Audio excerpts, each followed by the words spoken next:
All right, everybody. But they have. I'm going to call us to order at Who knows? 9:09. If we could please have the land acknowledgement from Trustee Poitras.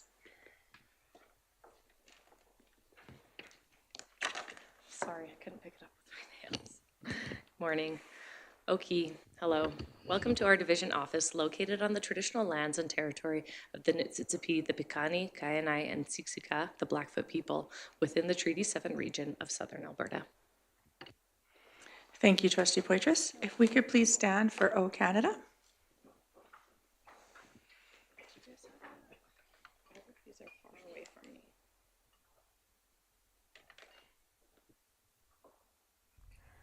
O Canada, our home and native land, true patriot love in all of us command. With glowing hearts we see thee rise, the true north, strong and free. From far and wide, O Canada, we stand on guard for thee. God keep our land glorious and free. O Canada, we stand on guard for thee. O Canada, we stand on guard for thee.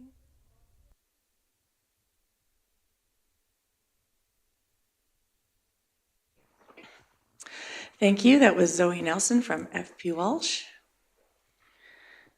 Okay, moving on in our agenda to our consent agenda. Is the recommendation that the November 26, 2024 consent agenda be approved by the Board of Trustees as presented or amended. Can I get someone to make that motion? Clara, Trustee Yegas. All right, any amendments to the agenda or to the consent agenda?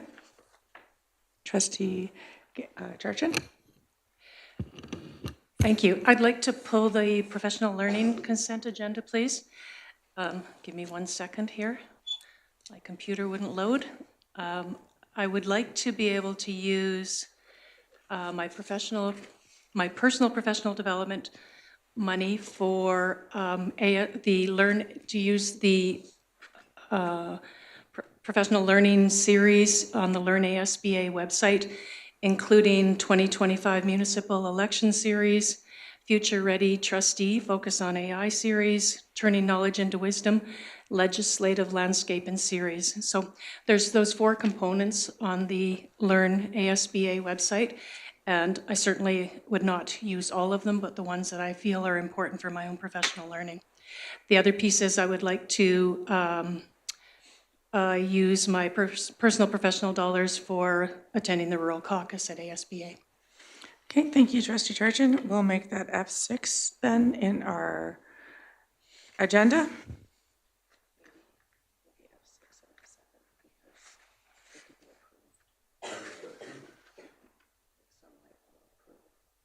Okay, we can split it if we need to, possibly. Then we'll just do the F7 as the Rural Caucus then. So F6 for the, yeah, thank you. All right, any other changes in the consent agenda? Seeing none, recommendation that the Board of Trustees, November 26, 2024 consent agenda be approved by the Board of Trustees as amended. All in favor? Carried. Emergent changes to the agenda. Recommendation that the 2026-2024 regular board meeting agenda be approved by the Board of Trustees as presented or amended. Can I get someone to make that motion? Trustee Long? Any amendments to the agenda?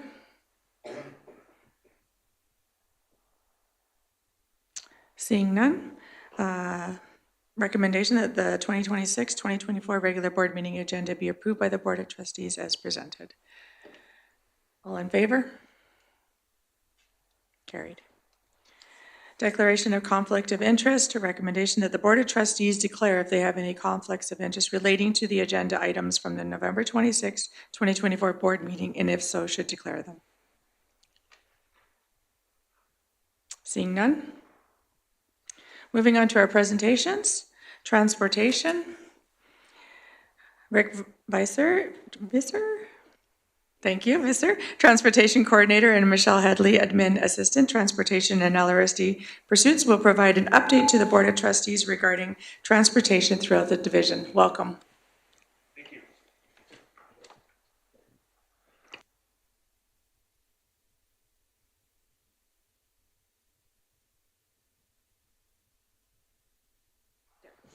Good morning, everybody. Not sure if you've seen the presentation already, but we have presented it or give it to Nikki to bring up here. Beginning this year, we implemented the new distance qualifications set forth by Alberta Ed. They actually come into effect next year, but we went ahead because we had planned for them to implement them this year. The new criteria is 1 kilometer for kindergarten to grade 6 and 2 kilometers from grades 7 to 12. We started communications back in February on the LRSD website, social media, school websites, and newsletters. We repeated that again in April and in June. Through them, we just asked the parents to make sure that all their information was updated at the schools so that we had accurate data to work with. In July, we sent all the new qualifying families their notice of that their child either qualified or did not qualify. In August, we sent out the specific bus information and to the new qualifying families. From that, we projected that we were going to be adding approximately 550 students to the buses. The actual numbers indicated 563 new bus students that qualified for busing. When the government released this data, they estimated that there would be 30 to 40% that did not ride, and their numbers were fairly accurate. Our data recently collected indicated that 391 of the 563 students are riding the bus, so that's 70%. So I think their numbers were fairly close. We still have new additions that are coming in. We still have new inquiries and everything else. Any students that are added after September 30th will not qualify for government funding this year, but they may require, or they may qualify next year if they carry on from there. In doing this stuff, we've had to add 3 routes in different communities. We added a route in the Crow's Nest Pass, 1 in Pincher Creek, and 1 in Claresholm. We also had to redesign a number of our routes to accommodate the in-town pickups. In doing that, we had to increase some bus sizes and readjust in order to fit the number of students that were riding. So overall, we got through that, but we did have some challenges, and I'll let Michelle talk about them. Good morning. So with every school year, we do expect a few challenges. So this just sort of outlines what we were faced with. With the addition of our new implementation of the new kilometers, many families are reporting back to us they're very unhappy with the qualifications. A lot of families have 2 different ages of kids in their family. So one will qualify because they're younger and one won't. And that poses a real problem for people. They don't understand why. And it's just because that's the government implementation. And also they're upset because they feel that their in-town bus stop is too far away from them. That's a whole nother story because we very specifically designed those in-town bus stops to be as fair to all the kids that are in that qualifying distance. As I'm sure you guys have probably received lots of complaints to your emails, We were getting hundreds of them and phone calls from many, many families at the beginning of the year to voice their feelings, and we very diligently tried to answer every one of those people. Sometimes it took us a couple days because of the backlog, but our reply to those families were always the same. We remained consistent with our answers, and we stuck with our LRSD divisional policies and the guidelines set by Alberta Education. So everybody was getting the same answer. Another challenge we had was the buses in the Crow's Nest Pass were becoming too full. And so we had to restructure some of our bus stops to accommodate all the children. So in a couple of areas, we said, okay, the bus is going to come and just strictly pick up the elementary school kids, go drop them off, and then go back to do the high school kids to allow the room. So kids were, you know, not sitting on the floor or, you know, stuffed into seats. So we did that too. Some additional unexpected challenges that we had that was just really quite crazy was our SIS computer system had a syncing issue. So the information coming from our SIS directly feeds into our transportation program, and there was a missing link there. It was broken. So for 3 weeks we were manually having to enter information for new kids, and just doing that a few times was very frustrating, as well as all the backlog of complaints and things coming through. So that was just something that we just had to deal with day by day.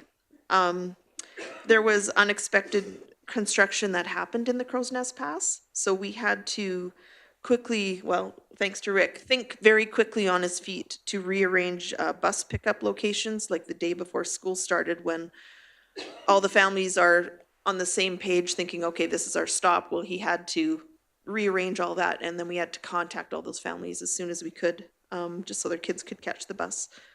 And then we were 2 days into school, and we had one of the areas that we really struggle with keeping or finding new drivers for. We had an unexpected driver have to take a leave 2 days. So we had to really quick on our feet again to try to find spares and stuff to fill that position to make it work. So that brings us to today. Currently, we had some people that we interviewed and hired, potentially hired. We started them through training, and a week and a half into training, they both decided that it was not for them, and they backed out on us. So that created more challenges. We do have quite a few more resumes coming in on a daily basis. I just wish we could get more in the Crow's Nest Pass and certain areas. We are struggling up there, as we always do. We seem to be getting lots of response, and I don't know if it's because of the close of the Bovary plant here in Fort McLeod. We have lots of people that are interested in driving here. Claire's home, we did lose a driver up there that we put through training, has moved to Lethbridge, so we kind of lost another one there. But we are making it through. We did have enough drivers to start the year, and we were able to keep up with all the routes. So we haven't had any route cancellations other than due to the weather that we've been experiencing these last couple of days. When we interview these candidates, they all seem like good candidates. They all have good work experience and stuff like that. And what happened with the two, I don't know.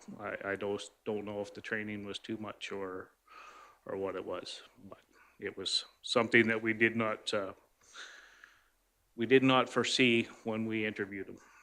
We are currently looking at hiring another driver/trainer in the Fort McLeod area. He has recently moved here from the Edmonton area and used to work for Golden Arrow, at which point he was on the training team there. So if we can get his credentials reinstated, we would like to be able to bring him on board. And that would help us, because then we wouldn't have to wait for other communities or other training facilities to put on courses. We could do everything in-house, which would make it a whole lot easier. We have been dealing with the in-town stops. We have had a tremendous increase in the amount of drive-bys. We were expecting that it was going to go up.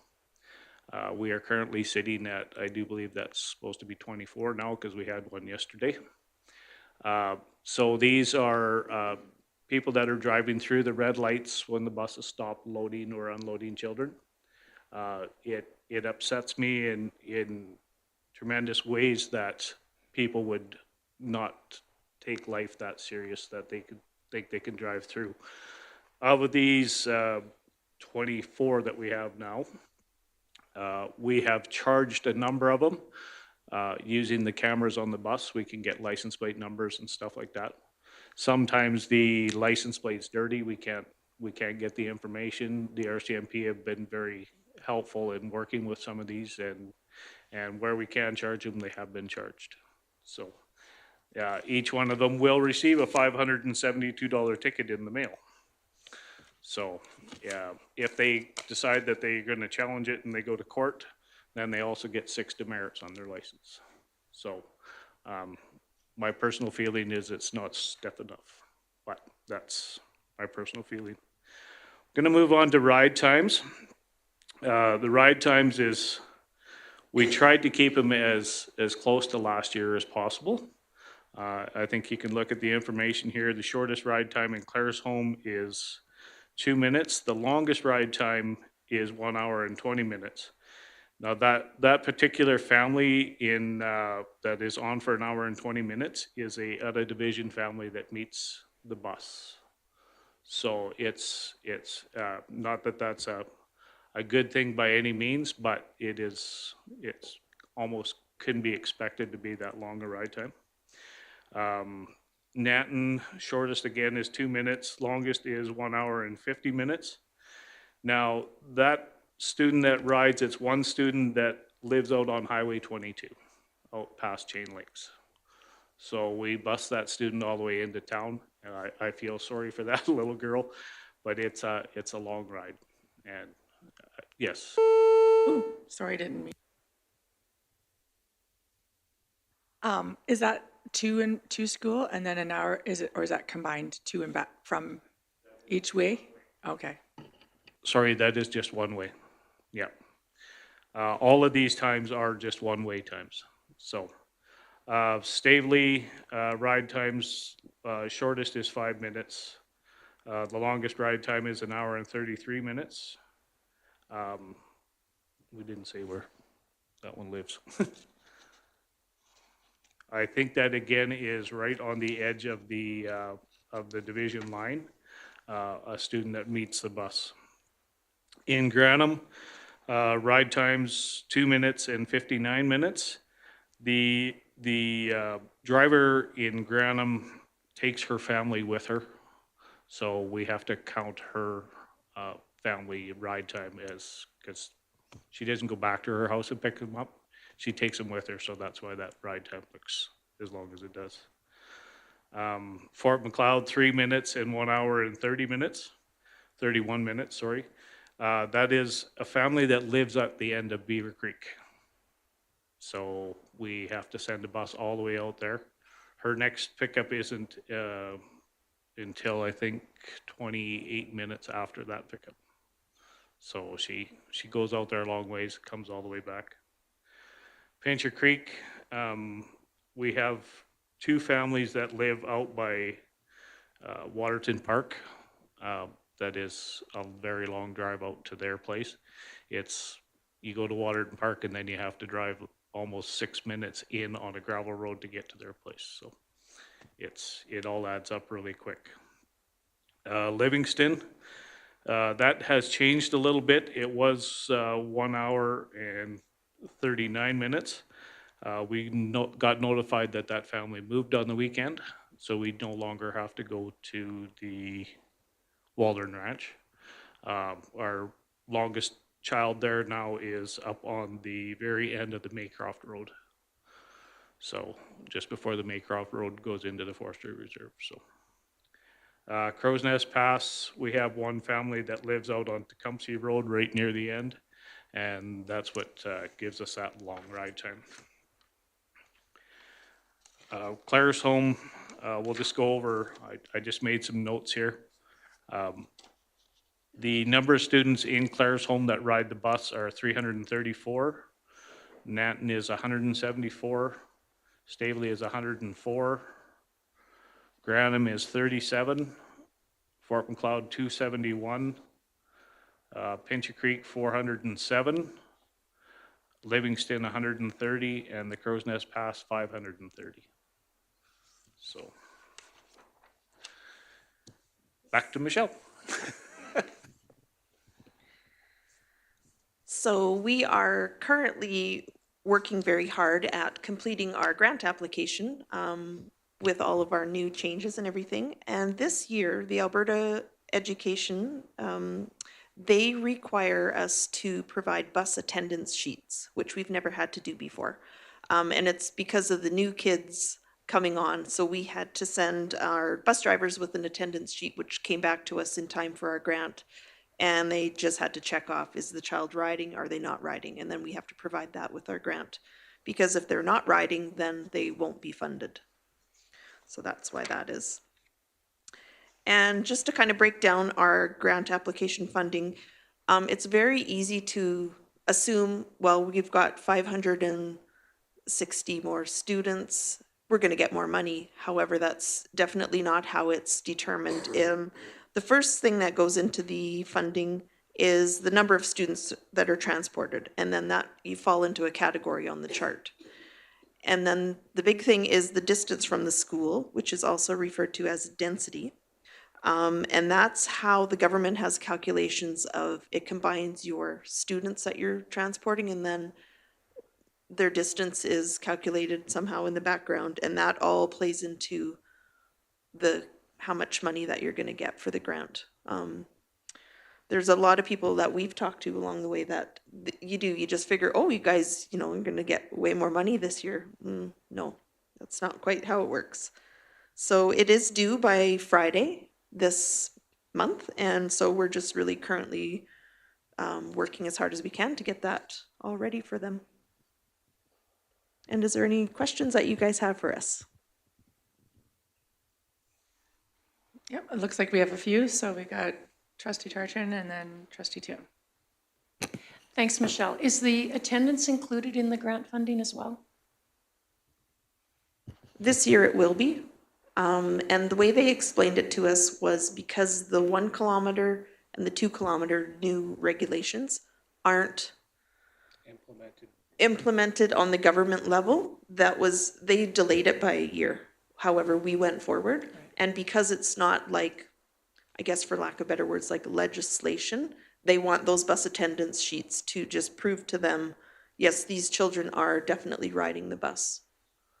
And is it, pardon me, is attendance kept daily, weekly? We did it for 1 week. We asked the drivers to do it for a week. Okay. Yeah, we did it for 1 week just so that we would have documentation to prove that we were actually transporting the children. Once we hit that September 30th deadline and our data is cut off, ridership doesn't matter after that in the government's eyes. So on September 30th, whatever students are riding the bus, that's what we have to apply for. So that's why we did the attendance sheets for that week. Thank you. I was just thinking if I had to do it on an ongoing basis, that's a big distraction or addition to a driver. So thank you. Trustee Toon? Thank you. So just to clarify, there's no threshold for attendance. We just needed proof of attendance. There wasn't so many days of ridership. Correct. Yeah. As long as they ride the bus, we just had to prove that they were riding the bus. Perfect. Other question is, with those students who weren't riding the bus, are we required to save them a spot on the bus in case they choose to that? Because I know that can be challenging with family dynamics, older kids and driving, or winter conditions, a bunch of kids all of a sudden. Yes, we are. We are, because they qualify under our new regulations or the regulations that we implemented, because we've tried to save them all seats on the bus. So if the weather turns bad and all of a sudden they decide that they're going to ride the bus and they weren't on there September 30th, they are allowed to ride the bus. It's just we will not get any funding for them. It is what it is.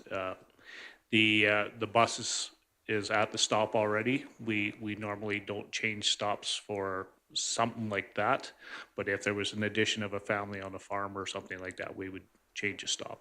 But for the in-town busing, we just bring them to the stop and they get on the bus and they qualify. So Last question is, have you seen an uptick since September 30th or since the weather's kind of changed with ridership? we haven't seen too much right away. We have seen the odd one coming on board, but we haven't seen too much with, we haven't really had a chance with this cold snap that we're having right now. We haven't heard too much from the drivers yet, but I'm sure we are going to start hearing more and more. So, Thank you. Trustee Long? I want to make sure I understand the funding properly. So the funding is based on categories. In other words, there's a certain number of students and up to a certain number in each category. Once you go over the threshold of that one category, you move into the next one, and you get funded accordingly by category. So if you gain students riding the bus, but you don't get enough students to move to the next category, we're actually losing money. yes. Thank you. And if you, even when we move to the next category, when we were doing our preliminary figures, I'm just going to throw these numbers out there because I think it was, I think I remember them. At 2,101 students, we move up to a different category. In our density or our factor, our funding went from $1,339 per student down to $1,279 to student. Those are just figures, but it was a drop of that much. So if we were to drop below that, then we get to go back up to that higher rate. So the attendance sheets actually helped us in the end because we weren't applying for all the students that qualified. We were only applying for the ones that actually rode the bus. So those figures there are just numbers thrown out there, but it made that much of a difference. It dropped you so many dollars per category. So Mr. Perry would like something to say? Yeah, this is just one of the challenges that the funding framework for the transportation area, ever since I've been with the division, has experienced. You go one student over and it drops your overall funding down, which is significant to the division. And so when we've spoken with the provincial government in the most recent talks around the funding framework, we've indicated it should be similar to other calculations that the government uses. You know, income tax, when you get to a certain threshold, you could reduce the number beyond that threshold, but not all of the students that previously were at another rate. So, you know, you get up to, I think you said 2101, you know, anybody above 2101 would have a reduced rate versus changing all 2,100 students to a reduced rate, which is where you have the issue of your funding going down. So that information from our standpoint, and I would imagine from other divisions, has been forwarded to the provincial government as well. Thank you, Mr. Perry. Was there any other questions? Trustee Toon? Just for Mr. Perry, is there any other challenges that you're advocating to the government with changes on there? Just wondering from an advocacy standpoint where we're having discussions at the governance level, if there's things that we should be made aware of. You mean in the transportation area or in the... No, we don't have all morning. So, or do you mean like the funding in general? Yeah, funding for transportation specifically with the change this year and the challenges that it has presented. That's the biggest one that we've been advocating. So, I mean, obviously they've shared with you the challenges that parents are communicating with regards to the thresholds, right? Having two different thresholds for a family that some students qualify, some don't, and our buses are full. So without the additional funding, then it's hard to put additional buses out there. So to take additional students. So I think that might be the other one that I think significant feedback has come back to the provincial government on, is around the different thresholds, but those are the only two that I can think of at the moment. Thank you. Trustee Toon kind of stole my thunder a little bit on that one. I was actually going to say if there was anything from a board point of view with our advocacy, if there was something that we could advocate for. And part of my question was around the households that have the two different kids in the same family that don't qualify, and that unintended consequences because of that. So yeah, we definitely can have more conversations. And if there's something as a board that we can do, we would definitely love to do that. So thank you, Trustee Toon, for bringing it up. Any other questions? All right. Thank you so much for your presentation today and for everything you do. I know it's been a struggle with these new implementations, and like you said, you've received lots of phone calls and emails. Yeah. So thank you. Thank you very much.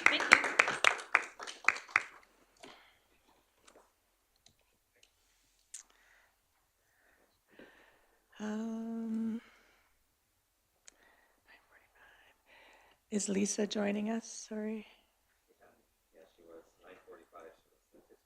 Okay, so we have about 5 minutes.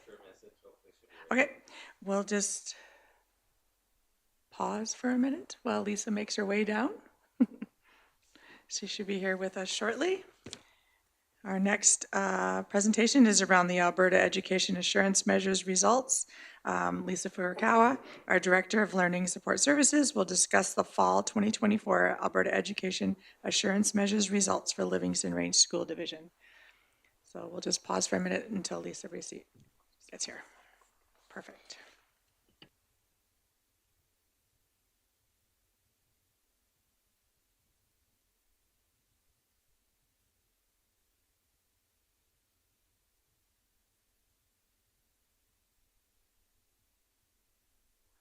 Mr. Richard Feller will also be presenting with Lisa today. And yeah, sorry.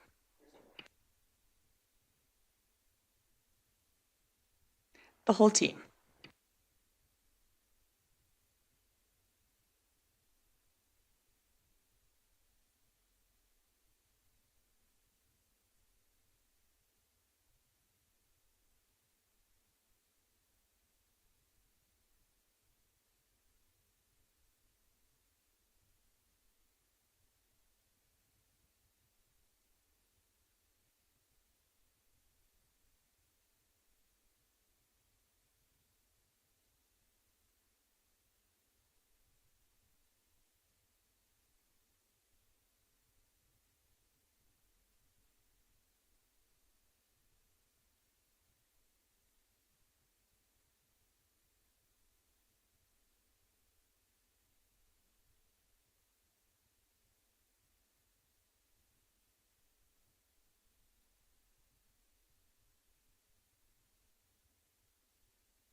I'm going to call us back.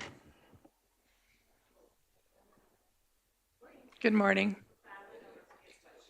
Oh.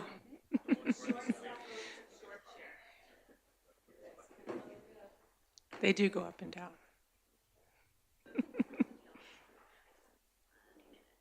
No problem.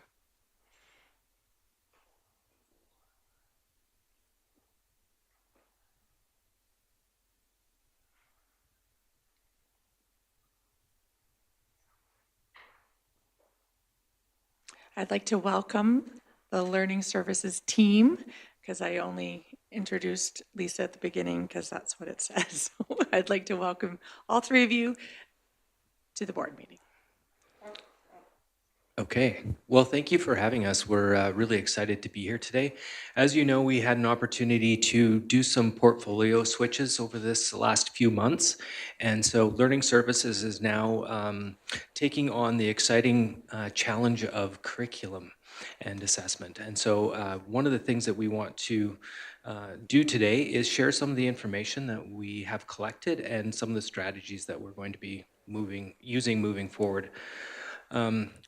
First, I'd really like to thank Lisa and Leanne for their vision and their commitment to student learning and the remarkable work that they've completed in a very short amount of time. So we're very fortunate to have people who are committed to student learning. Not that we haven't had them in the past, but we're really excited about the opportunity and the things that have been done so far. And so that this work wouldn't have been done without them. What we're going to be presenting to you today is where students were at the end of last year, along with some of the stories, the celebrations, some of the challenges, and the strategies that we'll be implementing. And so as we go through, I'll only read probably one of the quotes, but I really want you to take a look at those quotes because they are a reflection of where we're coming from as a learning services team as we approach this work. This is a little bit different, but our team has recognized that we all love data. We love data so much that we wanted to demonstrate this in multiple ways. One of them is during our Halloween challenge, and we won Best Dressed Team for being the data nerds. No, we certainly didn't have to. Well, I didn't. The candy, yeah, it was coordinated. As you can see, we have an end in mind, and we're working towards our wildly important goals. So I won't go through each of these. You are aware of them through our AERR. What I'm going to bring your attention to here is the overall summary. In the overall summary, you'll note that it clearly identifies some areas of concern as well as areas of growth. And so the areas of growth that we've had is around the PAT in grade 6. PAT grade 6, we only wrote social studies and science, and so we have a limited amount of data to support that change, but nonetheless, we live and die by some of this data, and sometimes it's good and sometimes it's not so good, but we just want to bring your attention to it. The other point of concern is really around the grade 9 PATs. And you'll see as we go through our presentation today that a lot of our efforts have been focused on those areas of concern that you're going to see.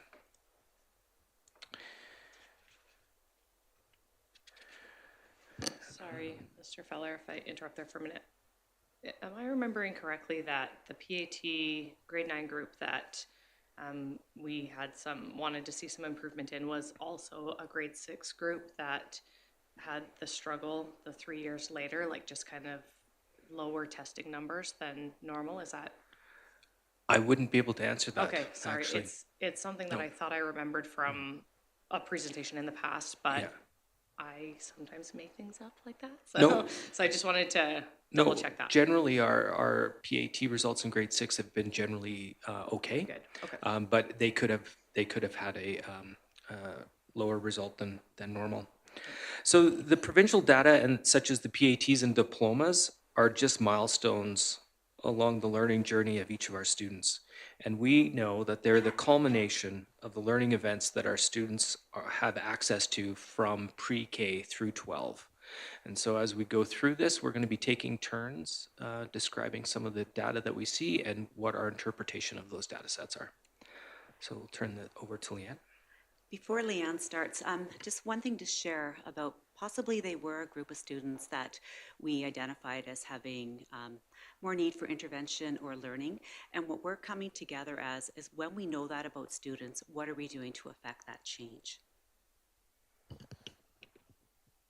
Okay, I'm going to start with the PK that you've heard me speak about in the past.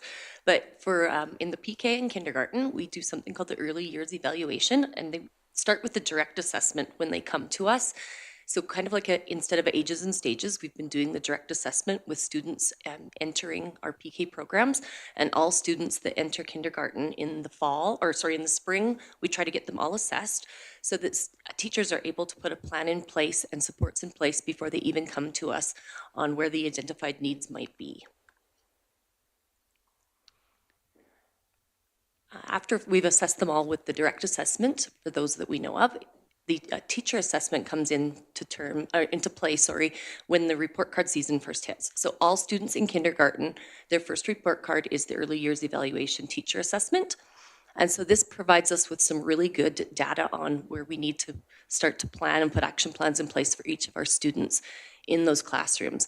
And on the learning bar, they have amazing resources that we can provide parents to hit those targeted areas of need and to continue to put those supports in place as they move through the years.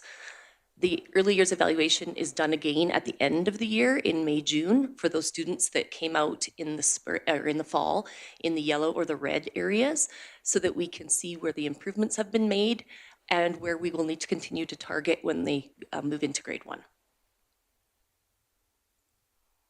So you can see last year they made some significant growth, and we still are aware of who is going to need those extra interventions and supports moving into grade 1. And this one here is the Alberta Education screeners, and we do use the ones that are recommended by Alberta Education. This data is a little bit disheartening, but yet it tells a story. So in the beginning, we had, for example, 255 students who were assessed in grade 1. 57 of them were identified as at risk. So then put into play were interventions and structures. And at the end of the year, 52 were still considered at risk. When we look at that story, we have to consider that we're only reassessing students who aren't at risk. The intent is that after 10 months of learning, there should be 10 months growth.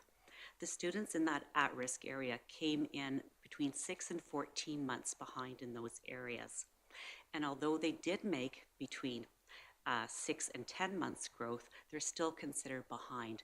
So that number you see at the end, that negative 0.8, that indicates that we are still have a number of students who are having significant difficulty in the area of early literacy. And the group that we want to highlight here is our grade 2s, who are now our grade 3s. So we need to take significant note and care to provide literacy intervention for those students this year, because as you see, they're still behind by 3.6 months. And grade 3 is one of those hinge years where vocabulary, fluency really come into play. This is our numeracy screening from the end of last year as well. You do see here we are faring a little bit better because the numbers at the end are we've increased by 0.8 to 1.7. Once again, keeping in mind that we came in behind by 8 to 11 months, but in the areas of numeracy, we made 10 plus months gain. So that's why at the end is still showing that we are behind. One of the pieces we did here is we shared this information with our administrators, and we talked about, what are you using for intervention? Who is doing the intervention and how often? So we asked them to present us with an outline of their plan, knowing that there's some, I say some, it's limited funding coming from Alberta Education, but knowing we have the responsibility to provide interventions to these students. And then thinking about, if we continue to do what we've always done, what results are we going to get? And with that, not saying that we should do an intervention for 1 year and disregard it, because sometimes a good intervention may take 1, 2, or 3 years in order to see improvement. Okay, so for a number of years, we've been using the STAR program through Renaissance Learning. And so the STAR Early Literacy is used for students in grades K to 3. Mainly we use it here in kindergarten to grade 2, and then students who are developmentally may still need that lower level of literacy, they also may access that program as well. So last year in the fall, we assessed 97 students, And at the end and in the spring, we assessed 79. And so the discrepancy is that some of the students were then able to move to the next level of STAR reading, which is more advanced than the early literacy. So we did see some significant movement. About 19 students moved into the newer program. And you'll also notice that we still have some work to do in the urgent intervention category as well, which aligns with what the data Lisa was just speaking to as well. In the STAR reading category, so this program can be used for students from grades 2 to 9. And so we consistently try to use it for those grades. We did not have consistency across with all those things at the same time. We had some students still using the early literacy, and we had the all over the place with which windows that they were being assessed. So since we took over this portfolio, we have decided that there will be 3 set screening windows in fall, winter, and spring, fall, winter, and spring, so that we can check in on the students more regularly. And we're encouraging teachers to use it even more regularly, like almost every second month, so that we can be on top of it. Yes, Kathy? Thanks, Leanne. Just to confirm, these STAR reading and STAR math assessments are screeners. They're not diagnostic assessments? Yes. Thank you. That's right. So the other thing that we found is we've been using the STAR early literacy. Nikki, do you mind going to the math quickly? There. We'd been using STAR early literacy to assess the K-2's math skills. And when we took on this portfolio, we didn't know a lot about what the reports were providing and what the teachers were gleaning from those reports. So we decided that we would do some sessions with Renaissance ourselves in order to learn more about what these actually could be used for and to inform teachers' practice. So we learned that STAR early literacy was really not providing any data on numeracy to those students at all. So we since have asked grades 2 to 9 to all be using the STAR math those 3 times a year. And we hope to include grade 1 next year as well. But right now they had a lot of the provincial screeners. We didn't want to overwhelm people all at once with too much. So we also, in that regard, have added sessions for the teachers to look at those reports in depth and learn how they can find the resources from Renaissance to target the areas identified as in need of intervention.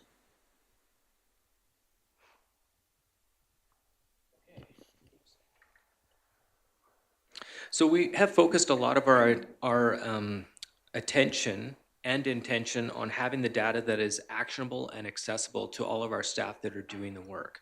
And so in this quote, this is the one quote that I think is really, really important for our system, is that the data science is all about asking interesting questions based on the data you have, or often the data that you don't have.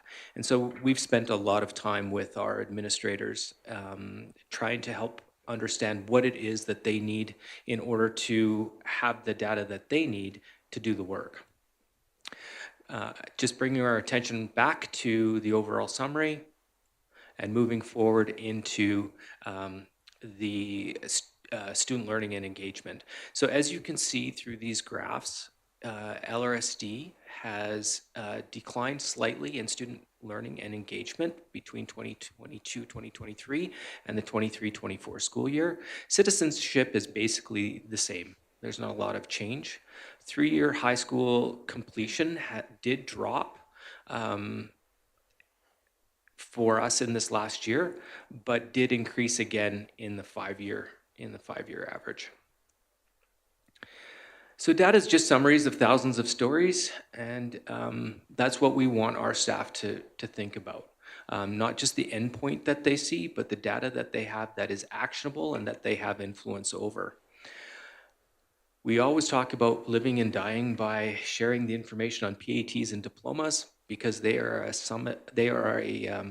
summative and final reflection of where students are at. And so we don't have a lot of opportunity to influence that. However, it does tell a story of what we are doing overall. And so we can see the PAT acceptable, and again, this is overall and only in social and science. Our PAT excellence, so you can see we're doing well in these areas. We are super excited And I'm not going to steal any thunder from the others as we go through our data dashboard.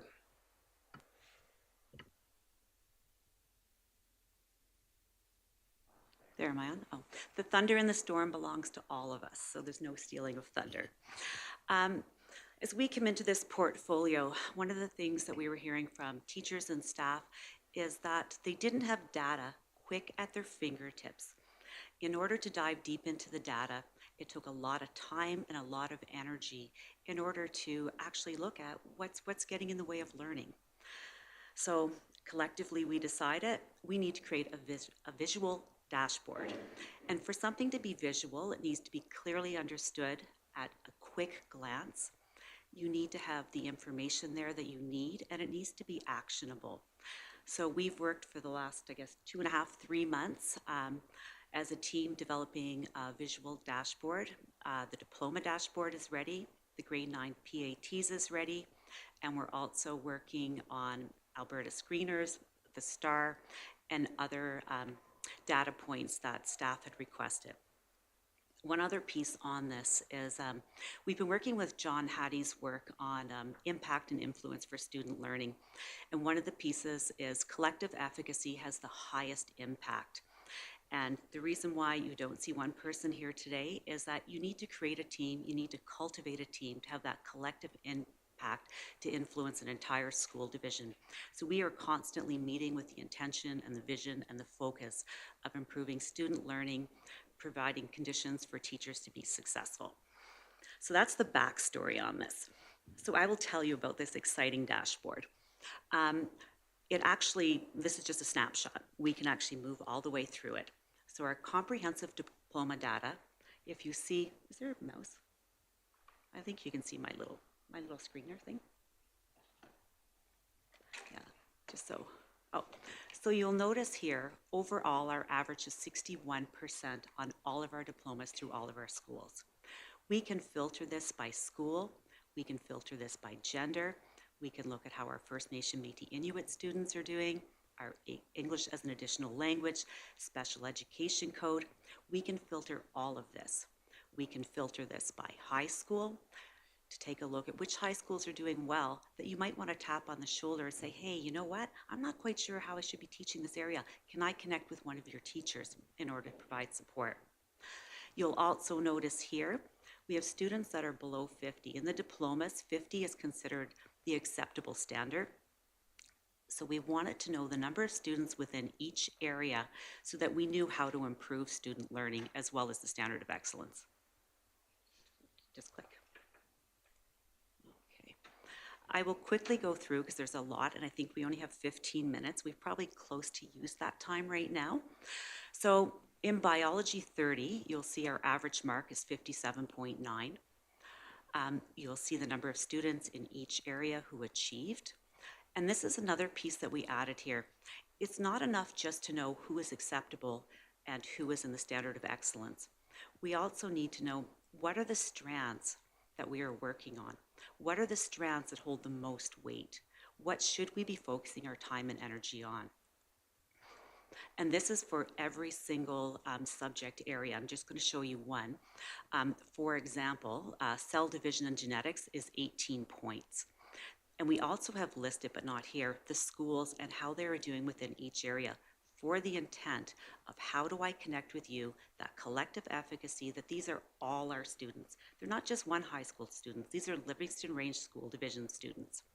So you can see how students are doing within each area. You also want to ensure that you're not wasting time teaching what we know our students already know. Let's focus on those big outcomes that we need to improve on. Yes. Sorry, Lisa, is there anywhere in here where you're including participation rates? Yes. We'll get to that? Yes. Thank you. Yeah. We tried to kind of narrow it down because the dashboard is, we could spend a whole day working with you if you're interested. We're interested. So here is our chemistry data. You'll see our average mark is 66.6. It shows the number of students who are below the acceptable standard, at the acceptable standard, and above. I'm not sure how much detail you want me to go in, so I'll just kind of keep on going unless someone pauses. Okay, this is our 30-1. Once again, this is comprehensive. At the school level and the principal level, they can click into their data and they will see all of their data, plus they will see the specific students, plus they will see their specific strands, plus they will see the students that are close to acceptable standard as well as standard of excellence.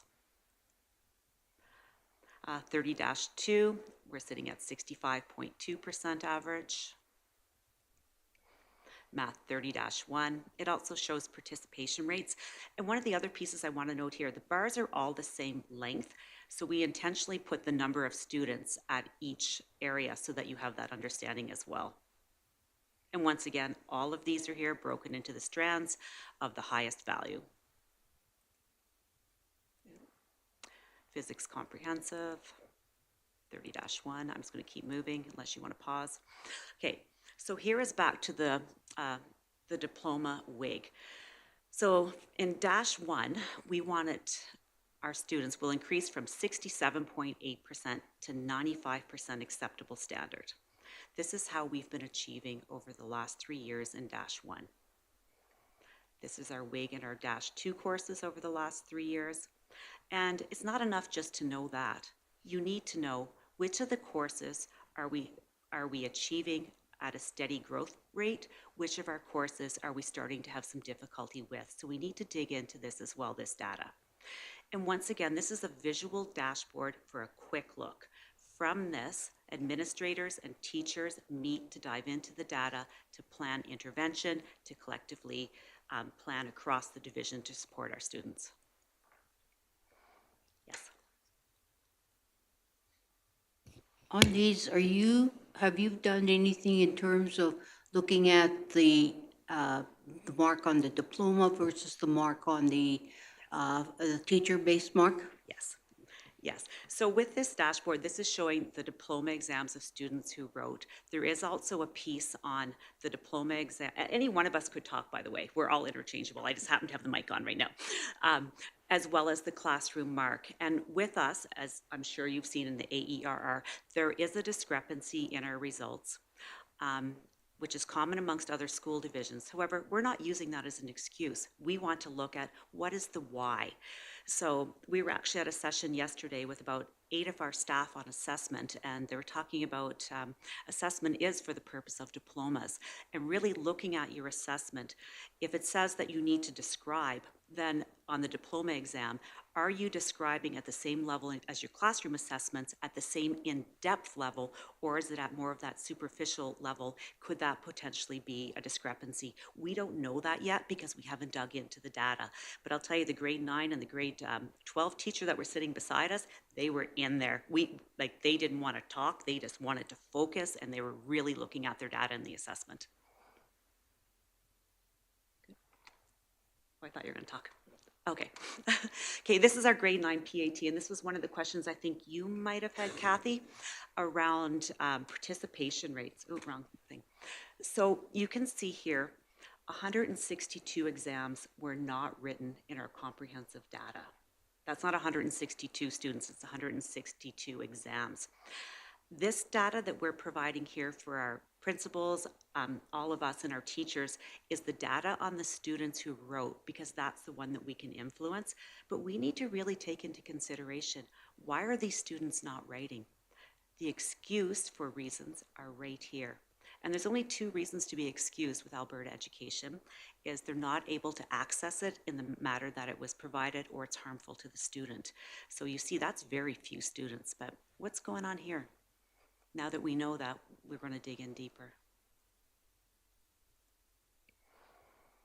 This is our comprehensive English language arts data for all of our schools.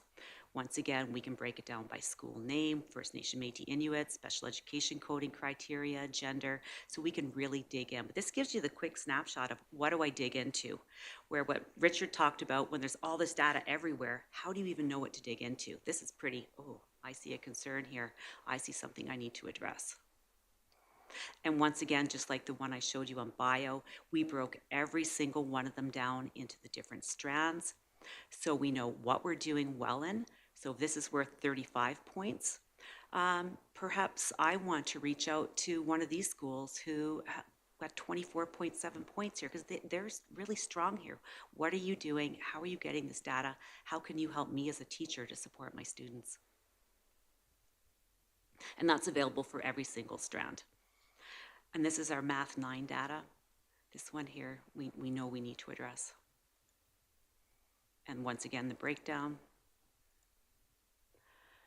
And I'm just going to back up. And the reason for the breakdown, once again, is, are we spending time teaching stuff that our students already know?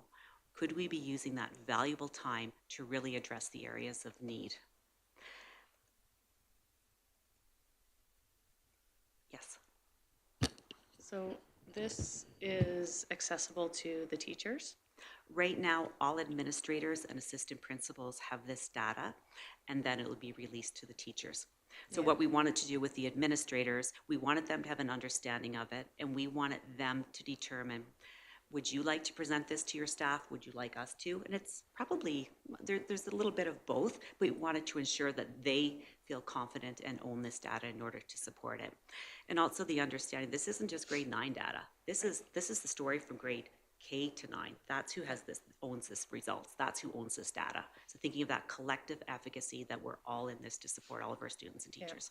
I was just thinking of, you know, being able to see what they know, what they don't know yet, with our new curriculum coming in and being implemented already, and then moving to split classrooms, how beneficial this would be to really be able to move it to your school. I teach the grade 2 to 3s here. This is what we're, you know, we're doing grade 8, 9s. So just, I'm not always a data nerd, but even if you're, even if you're not, how wonderful that, you know, the division has tools like this that will help with those things to really meet every student where they're at every day. So please continue, but I was just wondering, I wasn't sure if it was accessible yet or coming, but excellent, thank you. Very, very soon. Okay, I'm going to zip beyond because I think I've talked too long. Okay, and we will rush through this. If you want us to stop and come back in another day, we can certainly do that. But if you're okay with us taking a little bit more time. The board, yeah, the board seems okay with that. All right. So I want to read this one. Data is like garbage. You'd better know what you're going to do with it before you collect it. And so that's that's kind of our mantra. Like, why would we collect data that isn't influenceable? We have lots of information that comes to us. It's at our fingertips all the time. We need to have data that informs our practice and what we can do to support student learning. So what we did when we were able to take over this portfolio is we really wanted to find out what our staff needs. And so we went out to every single school, met with every single admin team across the division to find out where they were at, what they needed in order to support student learning. We then collected that information from them. They did a focus conversation with their staff, and they shared that back with us. So these are some of the questions that we went into those focus conversations with. These are all questions that allowed us to come to the point of where we are now. So we took that information and we actually did something with it, and we're going to be committed to moving this work forward. So the strategies that that we've come up with, while we are here right now, we still have a 5-year plan or 3-year plan that will be addressing these. So I'll turn this back over to Leanne. So our 3-year plan, we were lucky enough to be working with Alicia Parsons with following the 40X model of goal setting. And so she's coming back to work with us another day in December. So as a learning services team, we can have a vision together of where we want to head in the next 3 years and what our steps will be to get there. Based on what we heard from staff around the division, these are some actions we put into play already that we've started with, and there will be more to come. So we've created 2 professional learning days in August and 1 in November, with about 20 sessions offered in the morning and in the afternoon on the August days. Do you want to speak about the communities of practice? Sure. We'll just talk back and forth and all over the place. One of the pieces that we heard was that teachers need time to connect with other teachers. You may be the only chemistry teacher in your entire community. Who are you connecting with to have discussions around, how do I teach this area? I'm struggling with this. What is the research telling us about assessment, about rubrics? So we developed a community of practice. So all of the staff got together in a community of practice in August, and they determined what their need was. Some people are in the social pilot, some people are addressing diplomas, some people are addressing assessment. They determined what their need was. So we're providing that space for them to get together on days. Some of them are already continuing on their ISC days. When we look through their templates and their plans, they're outlining what they're doing, what they want to do next, and some are identifying that we need more time. Some have reached out to us and say, we're really having some movement here. Can we get some sub days? We're like, absolutely. Because we want to ensure that any type of professional development has a long-term vision and growth plan that has actions and measurability at the end of it. I'll just kind of around the community practice. For example, yesterday when we were at our assessment session, those two staff members shared that they need more time. So we said, book sub days so you can collaborate with each other. Talk with your administrators. You could have another sub day to go in and work with other teachers within your classroom, within your schools, to support them around thinking about assessment and thinking about rubrics.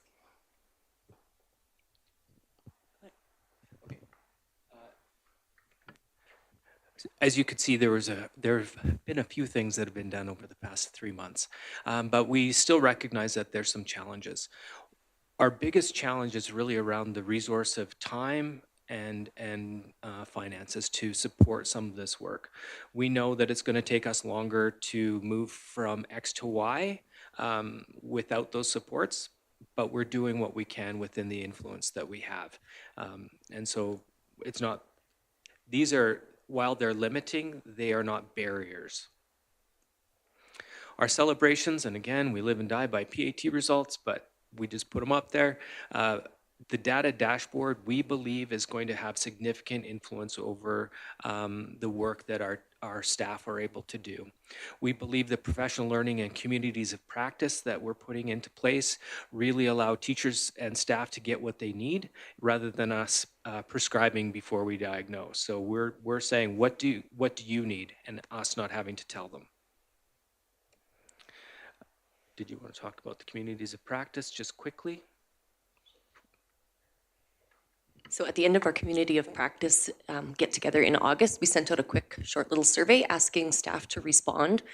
And so the feedback we got was quite overwhelmingly positive. The majority of people that responded to the survey, we consider 3 to 5 to be positive and significant. And they're very committed to continuing this work together and finding it useful to improve student learning. There's just some data on how that turned out, that their commitment to continuing this work is quite strong.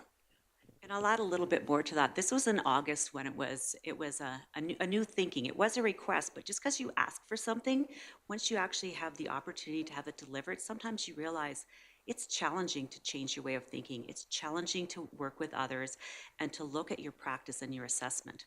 So as they gathered together in November, we've had principals and staff reaching out to us, thanking us for the opportunity, telling us that it's the first time that they've actually got together with the chemistry teachers across their division, that they actually feel they have somebody to reach out to. Another administrator from a small community said, are we going to continue with community of practice? When is that going to continue? Because our science teachers are asking to get out of their classrooms. So we know if we did the survey again, which we will, it'll even be a higher result as well. Kathy? I'm not sure if you know of this piece of data. Dr. Peter Lilladal from Simon Fraser University, who's the Building Thinking Classroom guy, through his research said that the best teacher professional development is when teachers are talking to teachers, but not about kids. And this community of practice is fabulous. Thank you. And while it's not without its challenges, we believe that we are setting the conditions for excellence in Livingstone Range.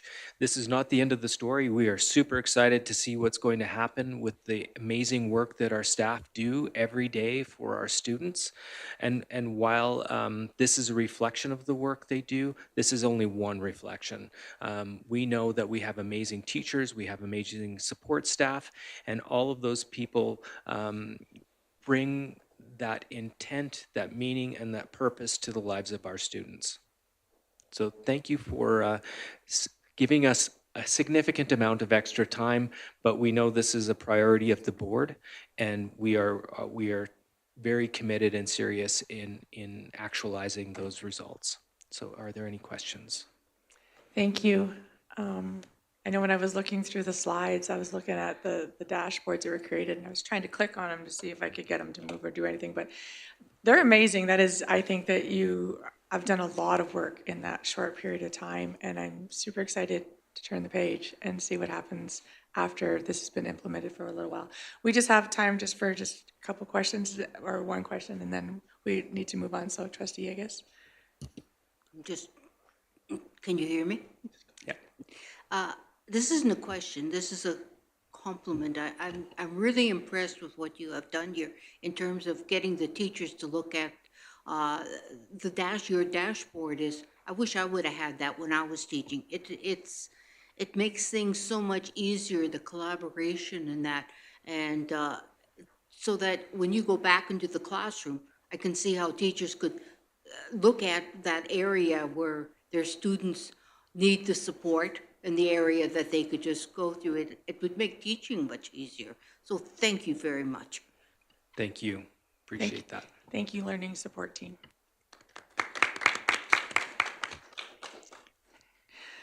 All right, we'll just give a few minutes. We're going to welcome Holly Stewart. She's our clinical team lead. Will provide an update to the board regarding student wellness throughout the Livingstone Range School Division. Welcome, Holly.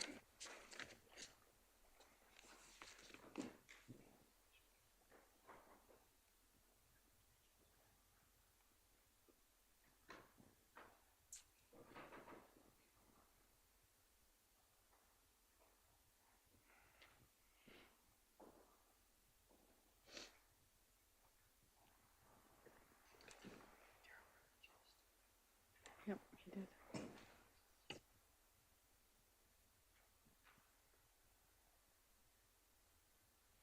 Oh, not that one. No.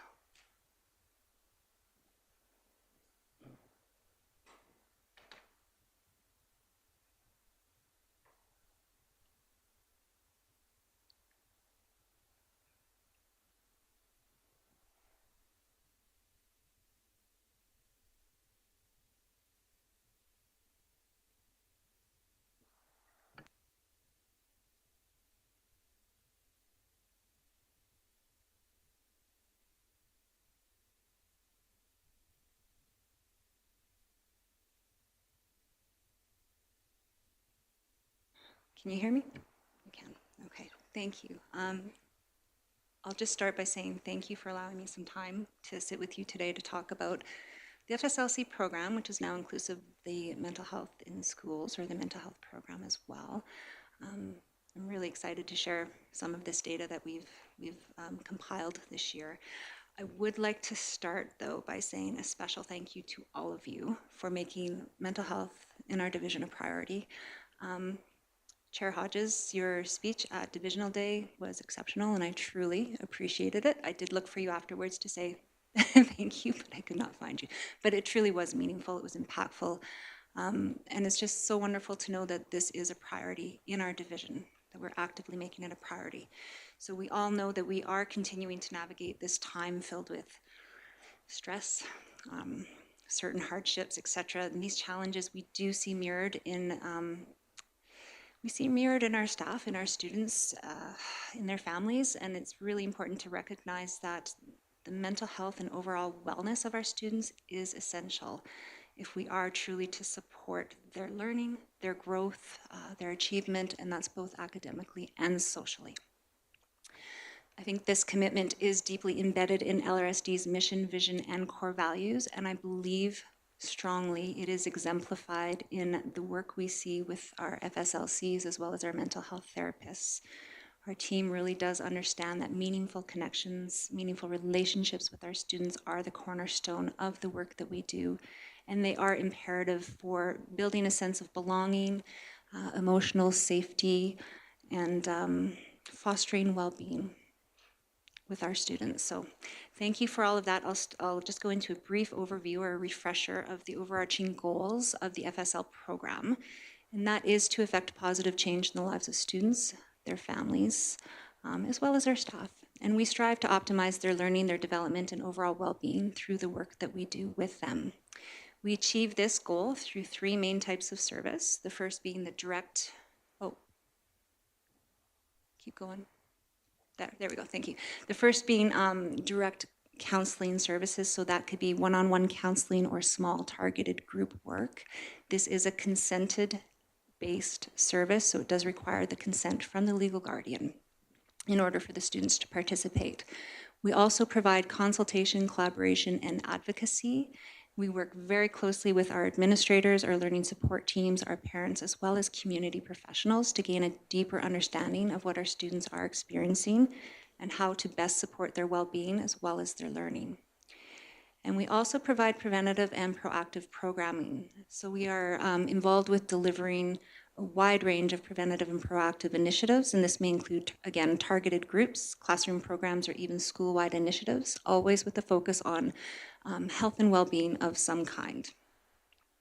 So these services are provided not only to our students, but we also provide this to our school staff, as well as to families, parents, and caregivers. Our team is made up of several professionals who work very hard to support our students. Next slide. Thank you. They have varied backgrounds and qualifications, including undergraduate degrees in fields such as child and youth care, addictions counseling, social work, and psychology, as well as master's degrees in social work and counseling psychology. We currently have 12 individuals working as FSLCs, which equates to a 10.6 FTE. We have 3 full-time mental health therapists, 2 working within our entire community groups, as well as the one specifically devoted to W8 Day.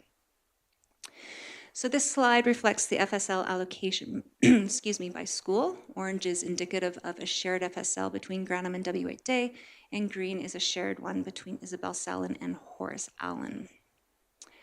As far as some of the common challenges and concerns we see throughout the school year, the top issues our FSLs are responding to are related to stress, pressure, and worry, whether that's academic stress related to friendships or challenges, academic stress or pressures related to friendships or challenges within the families. Our students are dealing with some form of stress, pressure, and worry. Across our schools, we continue to receive frequent referrals for emotion regulation and behavioral concerns. Students who struggle to understand and regulate their emotions will often exhibit behavioral difficulties, and this could look like disruptive rule-breaking behavior or higher risk behavior. In addition, we'll see a significant number of students, particularly in junior high and high school, that are seeking support with regards to their self-concept, their self-esteem, as well as identity. And lastly, we continue to address a high number of concerns related to mood disruptions, and this often presents as low mood, sadness, low energy, and feelings of depression. So alongside these mood-related difficulties, we'll frequently see suicidal behaviors, including self-harm and suicidal ideation. So given these challenges, our interventions often focus on mental health education, so understanding what is mental health, what is mental illness, recognizing when to pay attention to what's happening in our lives, knowing who to talk to and when to talk to our friends, perhaps about what they're noticing within ourselves, and knowing when it's time to seek out extra support from an appropriate adult when our concerns become significant enough. So we also emphasize coping with stress, anxiety, and emotion regulation. This includes helping students understand day-to-day strategies that they can use to help themselves feel better. Much of this work, especially with our younger children or younger students, involves co-regulating, so supporting students by being present with them during these intense emotions and assisting them in guiding them back to a calmer, more stable or comfortable state. Another key area is with regards to peer relationships. We help students learn how to form and maintain relationships over time. We also support them in character development and self-esteem building. And unfortunately, a significant focus of our work is on crisis response, and this is including conducting various types of risk assessments and safety planning.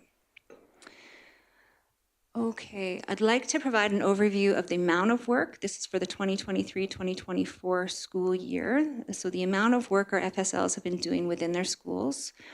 It is important to note that these numbers reflect direct counseling services. So those are the services that we required the consent from the legal guardian.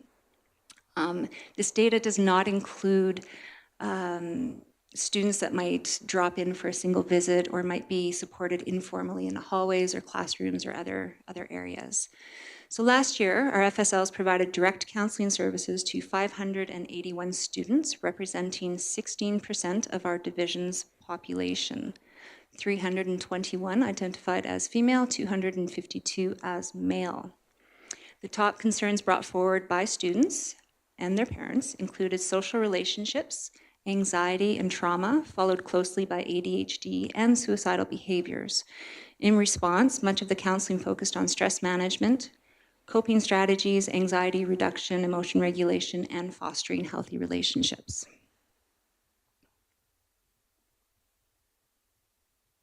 In terms of preventative and proactive programming, we delivered approximately 129 groups or classroom presentations across the division last year, and this increased by 50, which is quite considerable. The primary focus of these groups and presentations included mental health and wellness education, social skills, healthy relationships, self-concept, and acceptance. Okay, last year marked the second year of collecting data related to the element of risk that our FSLs are primarily responsible for managing. And I'm still really excited about this data. We're beginning to uncover patterns, trends that we can track among our students across our division. I do want to highlight that the data collected last year is much more comprehensive and consistent across our FSLs. Compared to the first year of collection. So this improvement in data quality is likely reflected in the results that we're seeing. So we continue to track 5 primary areas of concern, suicide-related concerns, risk of threat, those are our risk assessments, also known as CSTAGs, child and family service involvement, welfare checks, and concerns around drug and alcohol use. Okay, we can analyze the breakdown of incidents within these categories of risk from last year, both as percentages and numerically. Of the 383 total reported incidents last year, the most prevalent were suicide self-injury at 131 and CSTAG assessments at 108. This data can further be broken down by gender, revealing notable differences in prevalence of risk. The majority of identified concerns related to suicide and suicidal ideation involved our female students, whereas our male students are more likely to engage in activities that would necessitate a CSTAG or risk assessment. And if you ever have any questions about any of the slides, please just, yes. I was just wondering, so we see like 383 incidents. Do we know how many students that would have been? Are some of these incidents happening with one student that's had multiple incidents throughout the year? I was just wondering if we knew how many students this was. Certainly. With regards to the incidence of risk, we are not tracking it by specific student. However, on our data collection, we are tracking whether or not it's 2 times or 3 times or 3+, but we're not tracking specifically by student. We are aware that if it is multiple, you bet. Yeah, you bet. Okay, we're also beginning to track the data over time. Again, I will remind you this data has become more refined and consistent, which may partially explain the significant difference across the years. But as you can see across our 5 domains, we have more than doubled in each category, with the exception of maybe the welfare checks. Okay, I'd highlight that at any time concerns arise around suicide or self-harming behaviors, a suicide risk assessment is conducted. These are recorded under the category of suicidal incidents for tracking purposes, but it is important to clarify that not all self-harming behavior is linked to suicidal ideation. So to further differentiate, we categorize these cases into suicidal risk, that's SR, and non-suicidal self-injury. So of the 131 incidences 81 involved actual suicidal risk or concerns around suicide, and 50 were unrelated to suicide. Additionally, by analyzing this data by grade and across years, it becomes clear that for last year anyway, our grade 9 students were struggling much more than any other grade. This insight is valuable as it allows us to target our proactive and preventative programming, programs such as the Community Helpers and Kids Help Phone that I'll touch on in just a couple slides. Regarding our CSTAG assessments, we conducted a total of 106 with the following breakdown. So 83 were classified as transient, so no real concerns, 19 as substantive, and only 3 as serious substantive. This distribution does align with what we would expect with regards to what the literature shares. Additionally, we can observe how these incidences are distributed across grades and over time. And one notable trend is that the highest incident of CSTAG assessments in 2022-2023, so 2 years ago, occurred among our grade 8 students. Last year, those grade 8 students were in grade 9, and we will see that that is one of our highest levels of CSTAGs. Okay, tracking data by category across grades helps us easily identify the areas of greatest concern. This analysis highlights where we need to focus our attention and direct our proactive and preventative programming. So in response to the risk concerns we regularly observe that are also supported by our data collection, we have mandated some proactive preventative programming for selected grades across our division to be completed annually. So one of those is called Community Helpers. This programming focuses on grade 9 or 10, and it identifies the natural leaders within a cohort of that grade as nominated by their peers. This program then trains those students to recognize when fellow students may be struggling and how to help them access the appropriate adult support. The next is Kids Help Phone Counselor in the Classroom. This programming it's designed for children, all children and adolescents. We are targeting our elementary and junior high school students. It has 2 components to it, the first being a mental health education component, which is delivered by our family school liaison counselors. And then the second component is we have a counselor from Kids Help Phone video conference into the student's classroom to really go through their website and all the supportive services that are available to them, how to access it, and all the wonderful ways that they can do this that could be anonymous or doesn't require consent from a parent, etc. So this program truly empowers the students by showing them where to turn to when they are struggling.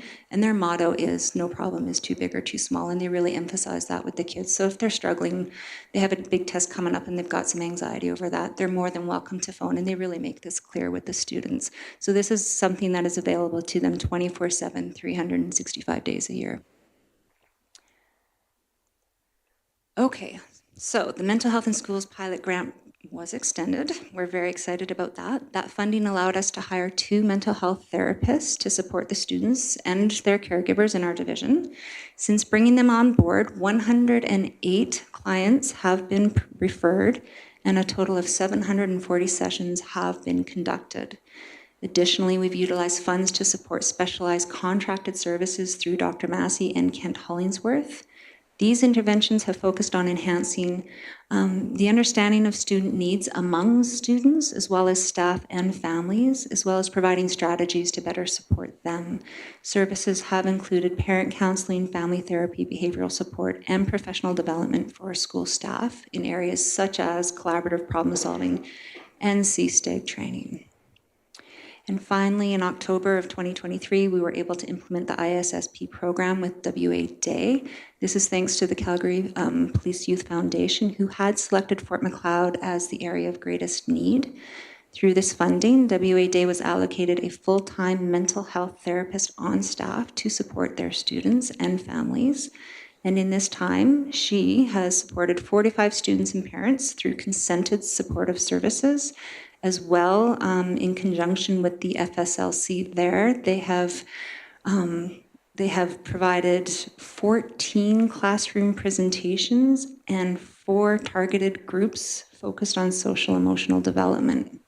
We've also learned that this program is entering their expansion phase, and as such, we have 2 more of our communities that have been identified as potential recipients, and that is Nanton as well as the Crow's Nest Pass. So we're very excited about this. And that is all I have. So thank you very much for your time. Are there any questions for me? Thank you, Holly. That was great. And you are correct. This board takes the mental health of our students and our teachers very seriously. So thank you. Was there any questions for Holly? Oh, Trustee Tu?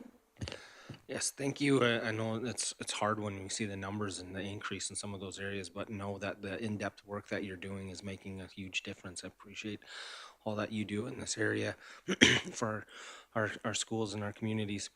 One of the things that you talked about is the requirement of consent for these services. Is there a number, is there a tracking of those that don't consent for these type of services? No, there's not a number that we're tracking that don't consent. However, we do try to get very creative when that does happen, and it does happen. It's pretty rare, but it does happen.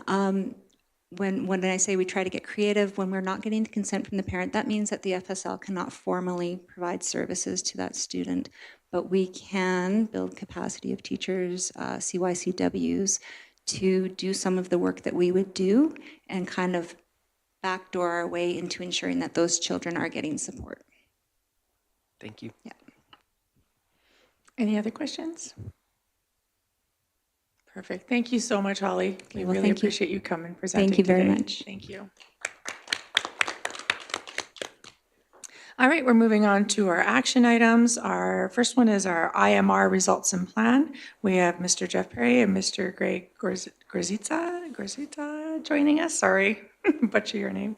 One of the school's jurisdiction's highest priorities regarding the school facilities is to ensure that the health, safety, and essential upgrading needs, including emergent projects, are completed as required. IMR funding is provided to meet these needs and eliminate deferred maintenance. IMR funding is only provided for government-owned facilities and is not provided for privately owned buildings.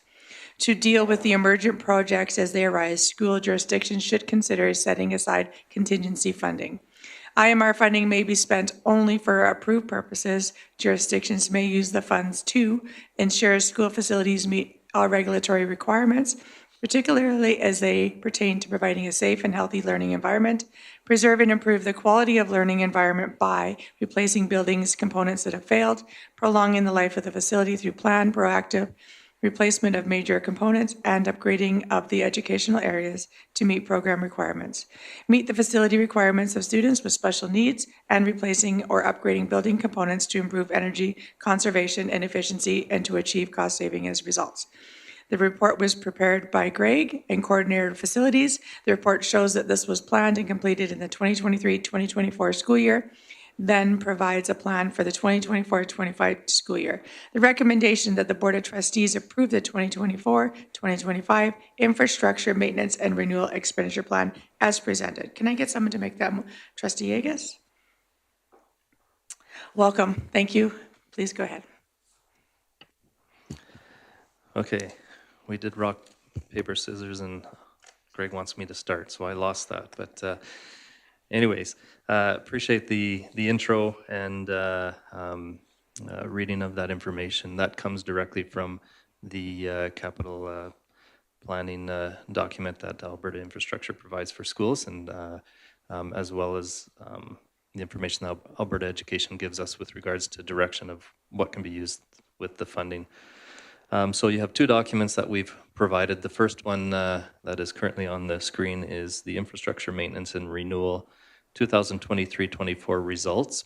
And I'm just going to take you through that document real quick so you understand kind of the numbers as they start at the top right of that document. So on an annual basis, there is a formula to determine how much funding we get from the provincial government for infrastructure maintenance renewal funding. $618,000 was our allocation for the 23-24 school year. We had a carryover of just over $1.1 million from the previous year. And we've talked about this in the past. We try to maintain around that $1 million mark in the event that we have emergent items that need to be addressed without notice. And it gives us the ability to respond and address those items without needing to look for additional funding. We have the funds available, and so we maintain a carryover in that area. There's a small adjustment from IMR to CMR, and that's the 96,000 on there.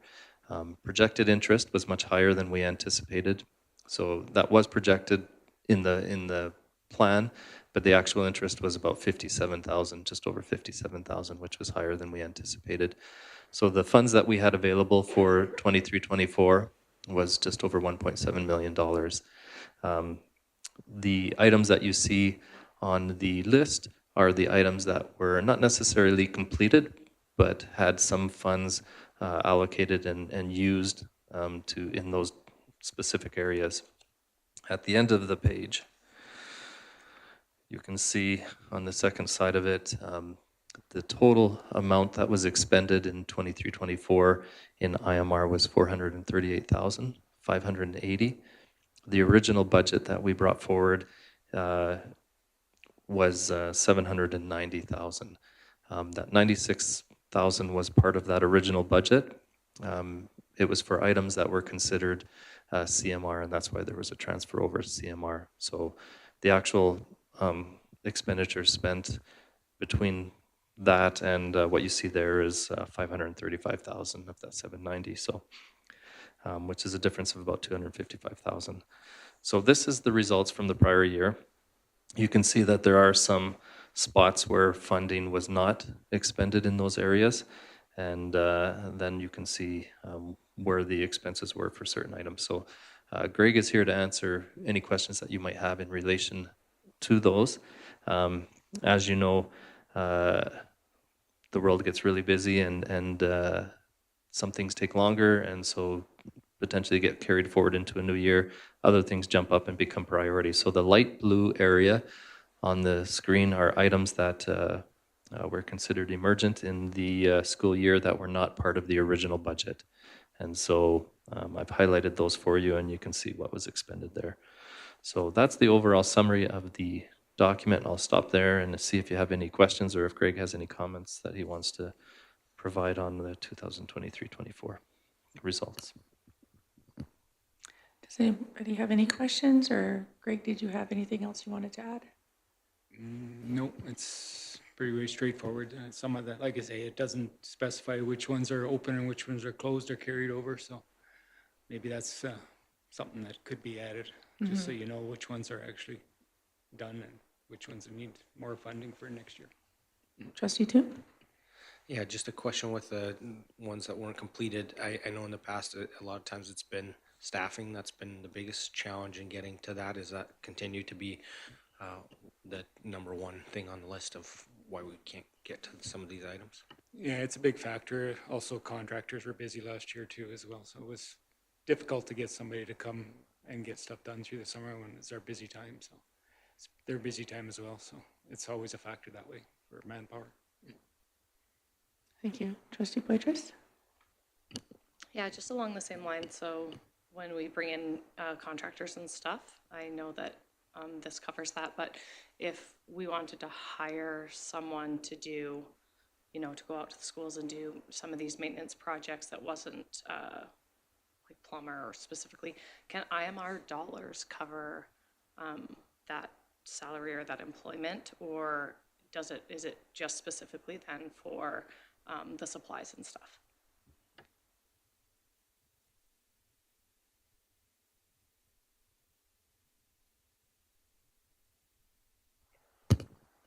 Yeah, no, it should cover manpower, but that's why we try and do a lot in-house, because we save dollars that way.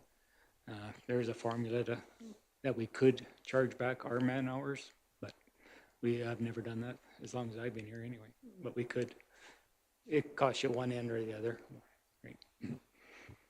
It is, just before you go to the next question, is something that we've considered every year, given the fact that we have a deficit in our maintenance area. We expend more than what we receive, And so it is an area that we could utilize to decrease. It just means more expended. Typically, we wanted the IMR dollars to go as far as they could, and so we didn't do that, but we're at a point where now we have to consider it. Trustee Long? Yeah, what a great improvement to the entrance of CCHS. That's really nice. Yeah, that turned out good, and then we got on the next page, we got some more paving where we want to patch some of the entryway as well. So keep working away at it. My parking spot's over by the garage, so would you pave over there? As you know, those are the last spots that we pave. I just have a quick question too. When you're talking about contractors in the summertime and it's their busy time of year, and we now have this accelerated program through the government for building schools, I think we're always going to see a struggle getting contractors. Have we ever looked into having our own contractor just for Livingston Range, or is that something that's just IMR dollars just couldn't afford that? I just trying to think of future and getting things done and just the availability of the contractors out there. Yeah, so that's called an employee if we have our own contractor. But also, typically we have to, and often depending on the threshold of what the expenditure is, we are required by legislation to submit for multiple bids with contractors. Typically, the process will ensure that you get the lowest cost associated with that.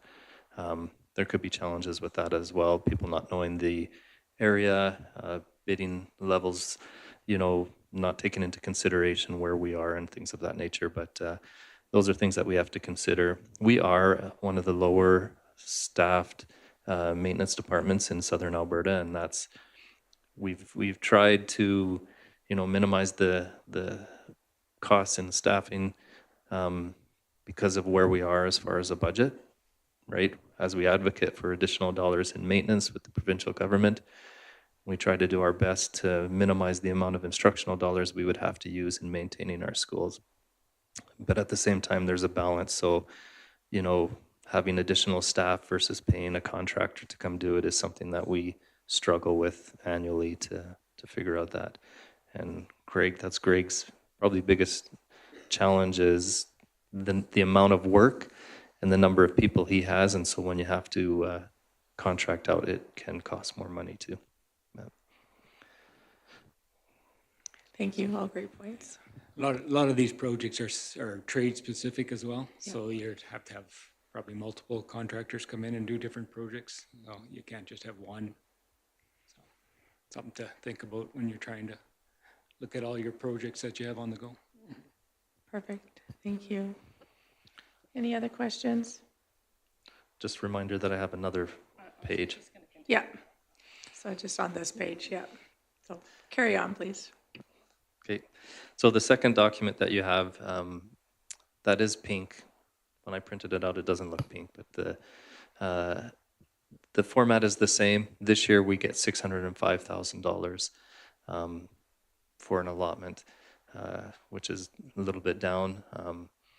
Again, IMR takes into account space as well as number of students and things of that nature. So 605,000 carryover because we didn't expend as much of the last year's budget is almost 1.3. We anticipate about $36,000 of interest, so about 1.9 available. The overall budget for this is about $1 million, which would leave us just over $900,000. But history tends to be that we likely won't expend it all, but that's what the budget is. One other thing that I wanted to note, and Greg brought this to my attention at the top of the document, it says the plan for 2023-24, it's actually 24-25. That's my error, not Greg's. So the pink is items that were carryover from the prior year. So they were in the previous budget. The white items are new to the budget, but it goes pink, white, or whatever because I've sorted them by the school in alphabetical order. The only one thing I would say just before we get into questions is one of the challenges that I haven't talked to Greg about, but as we move more towards the Nanton Schools project, decanting is going to be, and prepping for decanting is going to take some time of our maintenance department as well. Whether it means removing things from the school in order for the Nanton projects to be able to, work on the current elementary school, whether it means getting it ready so that we have air conditioning in, some of the rooms that are really hot in J.T. Foster, so that when we don't have the ability to avoid hot rooms, we have, a comfortable atmosphere for students. Those are the types of things that may impact this budget as well, or this plan. But I just bring that forward as additional information that as we get further along the decanting side of things with the Nanton School, those types of things will need to be considered as well. So as always, we don't actually put a line item or a number beside each line because it's challenging to get into a debate as to, we anticipate it costing this, it might be up and down, but when you look at the overall budget, it's about $1 million. So I'll open it up for anyone to ask questions or make additional comments. Thank you. Trustee Poitras? So this year we were allocated less, the 605. Is that because we didn't use all of our dollars last year, or what goes into that? Yeah, no. We do have a report that we provide the provincial government at the end of December. It's a little different than this because it only takes into account the projects that have been completed. So we have the challenge of, here, we bring this one to you because we have a yearly plan that we're required to provide, and then we give a report on that yearly plan. But the report that goes to the provincial government is just on items completed. So the formula has no association with where we end up at the end of the year. So it's only based on the formula as to taking into consideration the number of students. It also takes into consideration the amount of money that they allocate to IMR. So if the IMR, and then when you do the formula, it will fluctuate our portion of that allotment based on the formula and things of that nature. So it could fluctuate up a little or down a little. We have about the same number of students, so that hasn't changed. We have about the same number of squared meters, so that hasn't changed. So the only thing that changed could be how much they allocated out. Okay, perfect. Yeah, I just worried that if you're not spending all the dollars the year before, that could be a huge detriment to us as being rural, because it's harder for us to get people in here. So just because we cannot complete the work, because we can't get in contractors and stuff, then it looks like we're not spending our dollars and we're getting less. So I'm glad it's not that way. I am sad that the way that they're calculating it this year seems to not be as beneficial to get those IMR dollars, but thank you for clarifying that.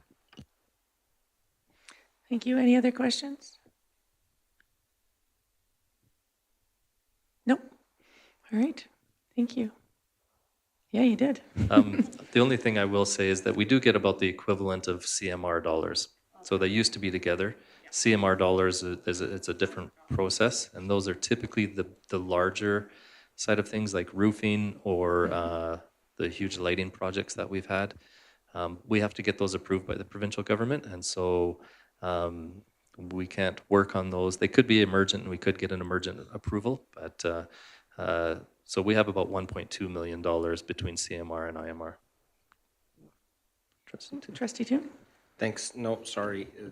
Your discussion just sparked a question. And highlight that this is the first time that we've never had a Nanton school. It was only mapping last year, but this is the first time we haven't had a Nanton school in there. Yeah. With the modernization projects moving forward in the new school, do those dollars come from IMR? And since they're not on this list, do you anticipate not needing it in the 2024-2025 year, or that would be emergent items that would just come forward and be included in the list for next year of what occurred? Yeah. If we need to use IMR dollars for, I'm not sure that we can for decanting at this point, so it might have to come from capital reserves. But if we have the ability to do that, then it would come as not planned and on the report next year, just like you suggested. But our revenue doesn't change, even though we're going through a 2-year process with regards to, only using one school. We'll still have access to the same formula as far as revenue that way. And then the replacement school, once it's completed, will take into consideration into the formula after that. So the new elementary, the modernized high school, and then JT Foster would be demolished, kind of thing. So, yeah. Thank you. I don't see any other quick questions, so I think you're off the hook now. Thank you both so much for the presentation. Yeah, I'll just add real quick, sorry. Yeah. I don't want to be the last one speaking, sorry. But every year, this gives me the opportunity, it's not that I don't do this outside of this, but to thank Greg and his team for all the work that they do for the division. Again, they're not a big crew, but they accomplish a lot. And so we really appreciate the work that they do and how well our schools are maintained. So just thank you. All right, the recommendation on the floor is that the Board of Trustees approve the 2024-2025 Infrastructure Maintenance and Renewal Expenditure Plan as presented. Any opposed? Oh, I changed that up today. Switching it up today. Yep. All right, thank you. Well, it's carried. There was no opposed. Yep. F2, Annual Education. Part? Oh. We would like a short bio break, please. So we'll just pause for 10 minutes, 5 minutes, 10 minutes.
All right, everyone, if we can get back to our seats.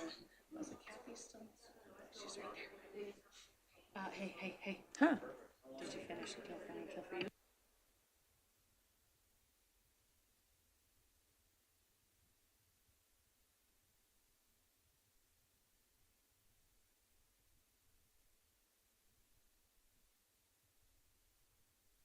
All right, everybody, welcome back from our little break.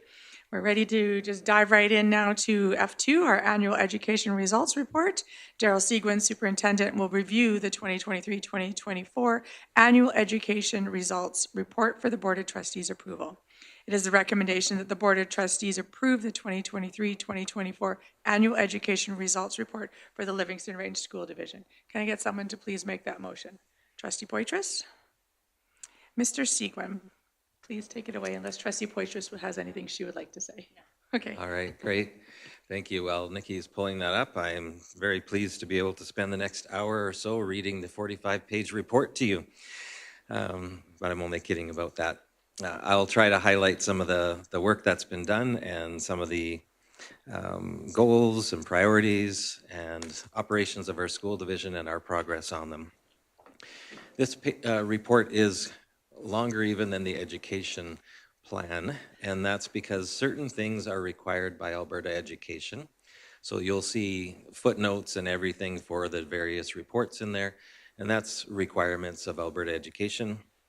Other things are some flexibility around local measures and local context, but I will take you through it. So starting on page 4 of the report, I just want to always reference this whenever we begin our education plan or our AERR, because our foundational statements are really important to us. So the school division foundational statements were adopted in 2020, and they continue to guide all of our work in the school division and decision making. Let's go to the next page, Nikki.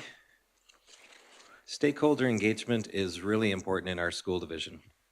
And Carly's done a really good job of kind of capturing each of the different engagements, the formal engagements that have happened throughout the school year. You'll notice as you've had a chance to look at this report that there are a number of opportunities for parents, students, and staff to be able to have voice in the decisions and direction that we're heading in our school division. For example, the Student Success Plan Measurement Survey was focused on goal setting. We had 792 participants in that, staff, parents, and students. The students were in grade 5 and 11, and they talked a lot about our priority of helping students understand the importance of setting and achieving goals. If we move down a little bit to the Granham School 4-day week, the board and senior admin met with parents and staff over the past 2 years as enrollment at the school was declining. And then in February of 24, I presented some information, and many of you were able to attend as well, that engagement that we had with the parents in that community about the potential of a 4-day school week. And as you can recall, the feedback from the parents was that a lack of childcare in the community was a major barrier to that plan that was presented. And so we worked with the childcare providers in Fort Macleod and developed an option in Granham for childcare, and that the 4-day school week has been implemented there since the start of this school year. The staff pulse check survey, we asked all current staff to provide feedback on their employee experience in a number of areas, and we had 382 staff members respond to that survey. The staff showed that they feel proud to be part of LRSD and have many opportunities to make meaningful contributions in their roles. It did reveal, too, that we have more work to do around inspiring our staff with our mission, vision, and core values, and offering continuous growth and career opportunities, and then integrating value in our value of wellness in all we do. So these sorts of engagements that we do with different stakeholders in the community, in our school community, are really important. We take that feedback and then we try to adjust our plans, whether it's at the department level or at the school level or at the jurisdiction level, to incorporate the findings and the input that we receive. Just jump down to the 4-day school week. engagement. In April of 2024, a decision was made for the division to explore the option of a 4-day school week and seek feedback from our education partners. And that stakeholder engagement is continuing through the end of this month, and where a report will be developed and presented to the trustees in the new year. The last one I want to highlight is just our measurable results assessment. This is a perception tool that we use to focus on our improving leadership culture and academics in our school division.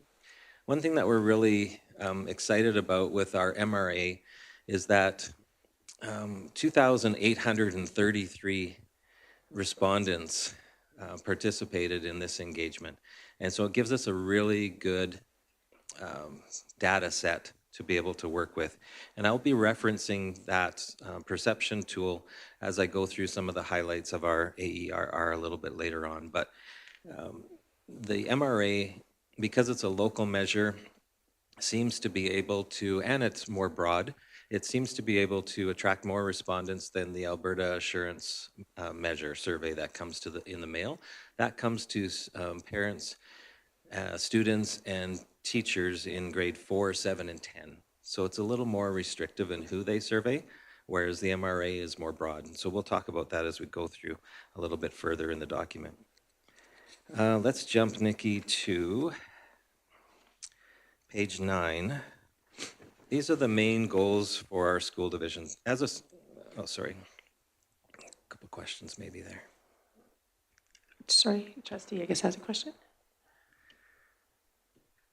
Yes, on your ongoing engagement opportunities, one of the, well, maybe you don't consider this to be an engagement, but I think it is the student group that meets. I can't remember what they call them now. Livingston How come Leaders? this wasn't included?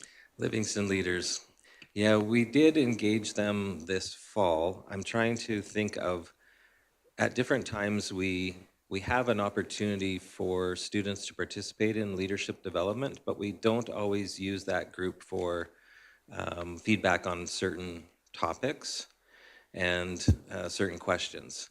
And so perhaps last year they weren't specifically asked about a specific topic, whereas this year, I think it was in October, Carly and I met with them to talk about the 4-day week. So next year that they would certainly be included on this report. Yeah, so sometimes we use them to bounce ideas off of and get some feedback. Other times it's more in their leadership development, and it's not necessarily an engagement session with them. Okay. Other questions, or we're good? Okay. So on page 9, just to give you a little bit of an update here, one of our goals, of course, is on leadership. And it says there, LRSD student leadership, as measured by the MRA, will increase from 69 to 80% by June of 2026.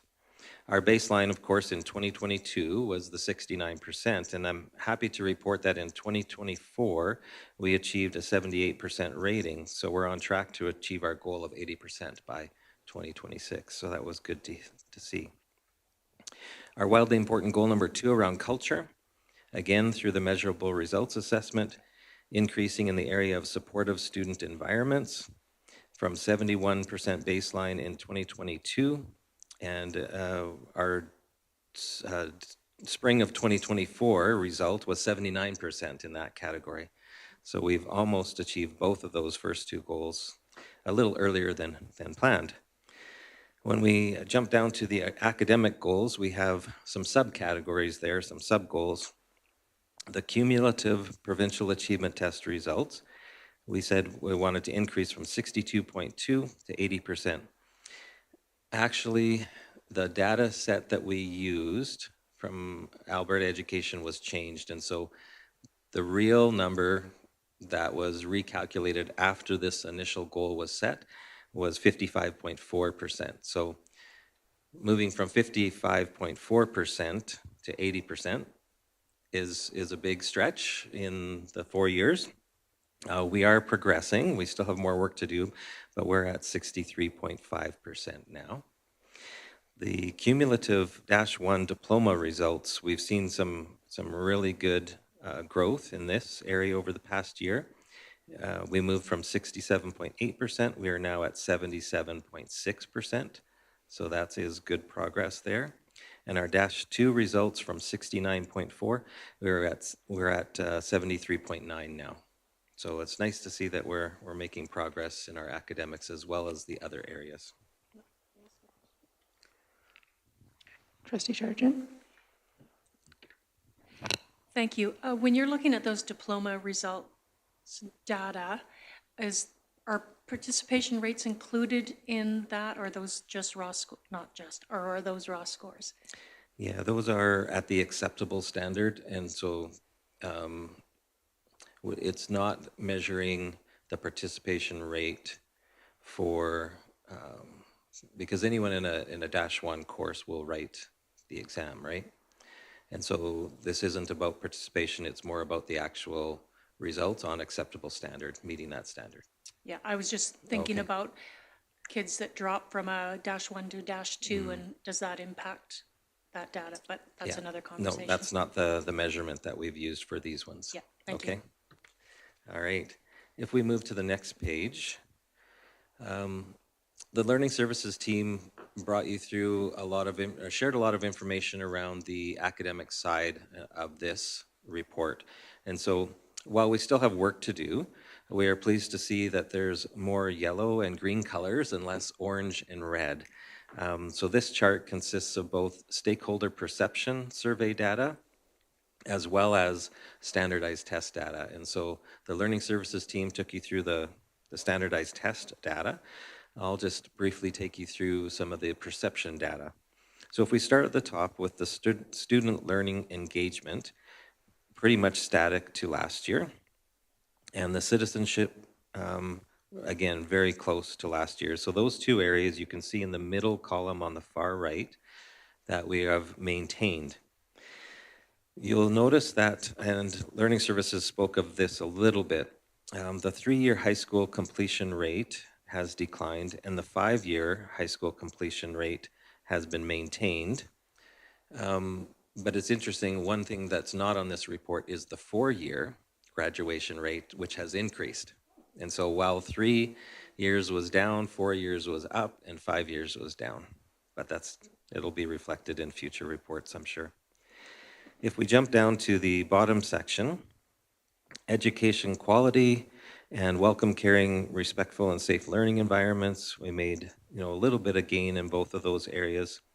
And even though the access to supports and services is up a little bit from last year, it shows a decline. And why it shows a decline is because the 3-year average will have declined. And so that's a little confusing because we actually went up a tiny bit, but it shows a decline. So I just want to help understand that piece. Really excited to see that last category come back up to where it's a lot more acceptable for us with the parental involvement. You can see we made a big jump there, and anxious for that to continue to head in that direction. And I'll share a little more on that as we go through the report. So I'm going to skip, just in the interest of time, and you've had an opportunity to review this report, I'm going to skip right to, so a lot of that section I'm skipping is the academics, which our Learning Services went over. Skip to page 23. Just to show you a little bit about how the two data sets that we mainly use, the Alberta Assurance Measure Survey and our local measure, the Measurable Results Assessment, kind of complement each other. The teaching and leading section, this is page 23, Nikki. One more page, there we go. Yep. The percentage of teachers, parents, and students satisfied with the overall quality of basic education. You can see, again, that middle column there, we've maintained in that category. The local measures that kind of complement this section and some of the work that we're doing are student-led practices. Teachers empower students to play a more proactive role as they apply the knowledge and skills to accelerate and deepen their learning. And then the self-efficacy, students are able to apply personal leadership habits to plan, prioritize, and persevere in their academic pursuits. And you can see in the MRA, it's showing growth over the last 3 years. and the Alberta Assurance Survey shows that we've maintained there. Just, I'll read the comments section. Our staff work hard to create positive learning experiences for students each day. We are pleased to see that the overall result has remained consistently high over the past 5 years. Our local measures indicate improvements in teachers empowering students to play a more active role in their education. And so with the MRA, we found that our schools are able to have a lot more in-depth conversations about things they can influence. We used a previous measurement tool in the past as a local measure, and a lot of those data sets were things that were beyond control of the school. And so some of the feedback by switching to the MRA was that staff are able to have a lot more focused conversation on things that they can influence. Let's jump ahead to page 25, please, Nikki. Learning supports. Okay, percentage of teachers, parents, and students who agree that their learning environments are welcoming, caring, respectful, and safe. You can see we've mainly maintained that level over the past 4 years there. The MRA data sets that kind of correspond with this are around school belonging and personal development, and you can see that in those measures, and it's a broader measure, right, because we're surveying more students, more parents, more staff members. It's showing that we're increasing over the last 3 years in those areas, but those two kind of support each other. If you go to the next page, Nikki, I'll have a little comment on the decline that's showing here. The percentage of teachers, parents, and students who agree that students have access to the appropriate supports and services at school. We have staff doing incredible work. You can see by some of the reports that are brought before you today. The reality is, and I can't say with 100% certainty that this is affecting this result, but over the past couple of years, we've had many support staff positions that have gone unfilled. And so in my interpretation of this data set, that may be a reason why we're not achieving at the same levels or as much satisfaction as we've had in the past. Is there's a shortage out there in our ability to be able to attract and retain staff and fill those support staff positions, which provide a lot of additional support beyond the teacher in our classrooms. So it's just something to think about there in that context. But we're super excited and see that parental involvement on the Alberta Assurance Survey has increased, and we can see that through the MRA, by focusing more on family engagement and community engagement in our schools, those have increased, and that's probably also reflective of our result on the overall summary with parental involvement there too. Let's jump, Nikki, to page 32.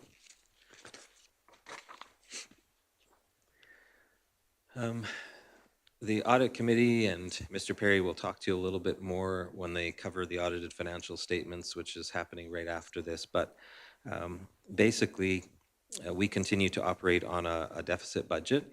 And you can see in the second paragraph there, it was a decrease of $188,224 in deficit. So we're using those reserves up, and they're being depleted more each year. I'm sure that will come out in the audited financial statements as well. But I'd like to maybe switch.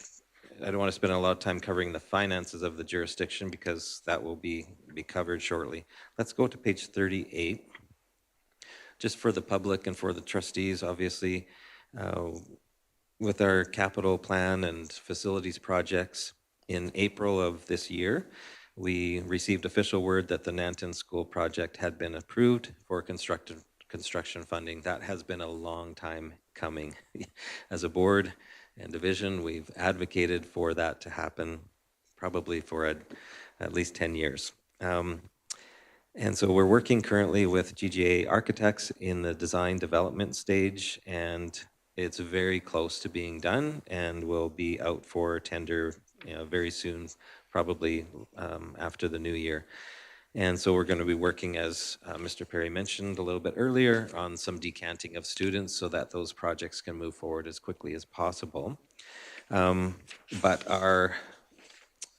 let's just take a look quickly. Nikki, if you just slowly scroll through some of the pictures, the trustees are pretty familiar with these. Pretty excited about what the new school and the modernized school will look like. If we stop on page 41,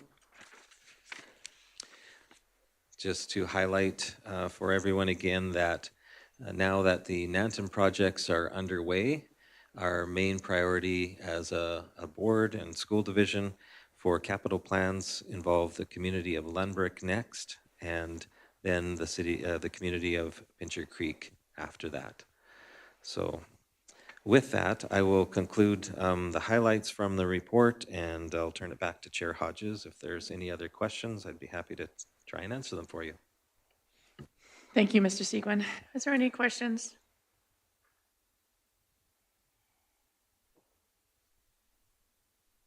No? Looks like you're getting off easy today. I just want to say thank you for putting this together and presenting this to us. Again, it's always a lot of work that goes into this, and it's a requirement by the provincial government, but we really do appreciate everything and highlighting everything we do as a jurisdiction too. So thank you. All right, the motion on the floor is that the Board of Trustees approve the 2023-2024 Annual Education Results Report for the Livingston Range School Division. All in favor? Carried. Thank you. All right, moving on to F3, our audited financial statements. The audit chair, the audit committee chair, Lori Hodges, will present information related to the recent completed audit and from the draft audited financial statements for the period ending August 31st, 2024. Recommendation that the Board of Trustees approve the audited financial statements for the Livingston Range School Division for the period of August 31st, 2024. I guess I'm making that motion. Okay, and so we'll just wait for Nikki to bring, do you have the presentation, Nikki? I can bring mine up here too. Oh, perfect. I also welcome Jordan to the table too. He's going to speak a little bit about it too, and Mr. Perry. All right, the Audit Committee Year-End Financial Report, the 2024 Audited Financial Statements. The Audit Committee, we met last week, Thursday, so this is for the presentation for today's board meeting, November 26, 2024. The Audit Committee report, as the end of August 31st, 2024, represents 100% of the fiscal year and 100% of the school year. We met with the auditor, Derek Taylor, from KPMG on November 20th, 2024. Members of the Audit Committee in attendance were myself, Trustee Carla Gimber, and Public Member Martha Radcliffe. Management in attendance was Jordan Gunderson, Director of Finance. We had a presentation by the auditors. We have audited the financial statements of Livingston Range School Division. We conduct our audit in accordance with the Canadian Generally Accepted Auditing Standards. Next slide. Presentation by the auditors again. We are independent of the school division in accordance with the ethical requirements that are relevant to our audit of the financial statements. Management is responsible for the preparation and fair presentation of the financial statements in accordance with the Canadian Public Sector Accounting Standards. Our objectives are to obtain reasonable assurance about whether the financial statements as a whole are free of material misstatement, whether due to fraud or error, and to issue an auditor's report that includes our opinion.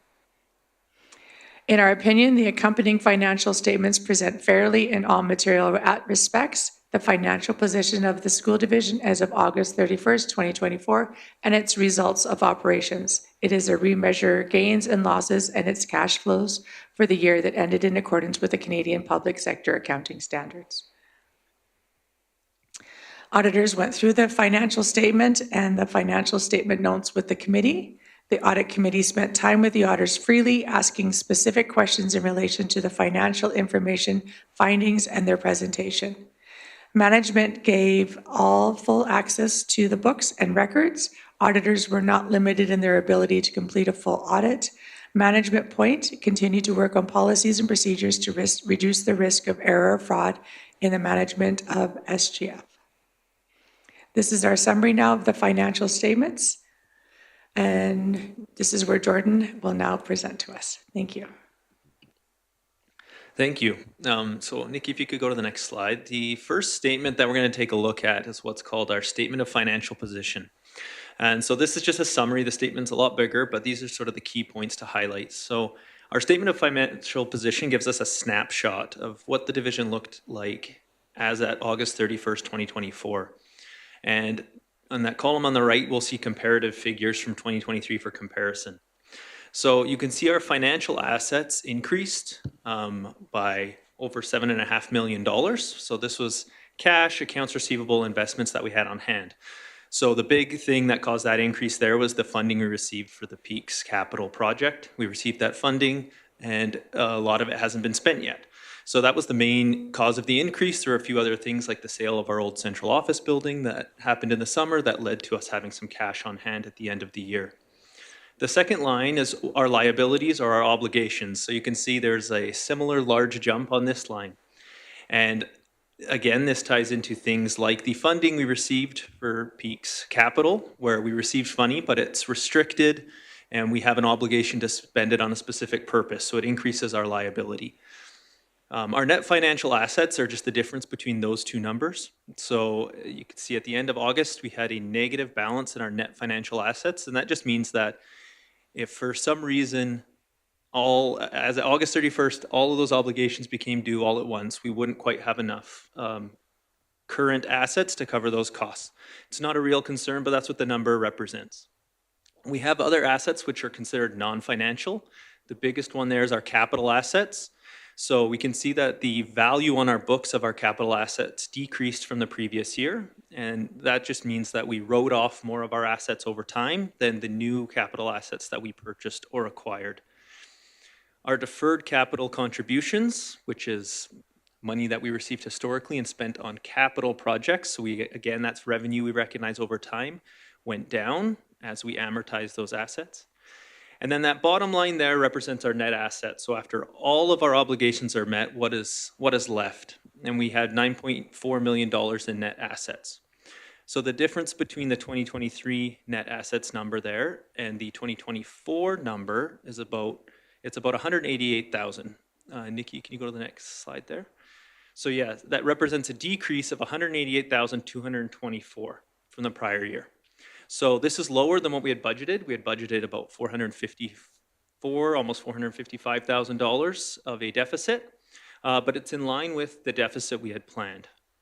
So the next we're going to look at here is that net asset number and how it is broken up, how it's split up. So on the far left, you can see that total net assets number. You can see what we started with. We see that change of $188,000 and the closing balance of $9.4 million. So how is that divided? So the column in the middle there, it says invested in capital assets. We have a portion of our net assets that are tied up in capital, right? There, it's tied up in the buildings, the buses, all of our infrastructure. And $5.48 million of our net assets are tied up in capital. The remaining portion is split between our operating and our capital reserves. So as at the end of August, we have $1.7 million in our operating reserves, and our capital reserves have $2.2 million. Okay. So our financial statements, so the first one we looked at gave us sort of a snapshot, and now we're going to look a little bit at our statement of operations, which tells a story of what happened over a period of time. So what happened between September 1, 2023 and August 31st, 2024. And really our statement of operations is made up of our revenues or money coming in and our expenses, what did we spend. So the column on the far left shows what we had budgeted, and then we have our actuals and the difference. So we'll see that both our revenues and expenses, we were higher than what we had budgeted. So we recognized 1.3 million more revenue than what we had initially planned. And we spent over 1 million more than what we had initially planned. And the difference between those differences shows why we ended up sort of with a smaller deficit than what we had planned. And so now we'll go through some key revenue and expense areas that'll just sort of highlight why we may have been over or under budget in those areas.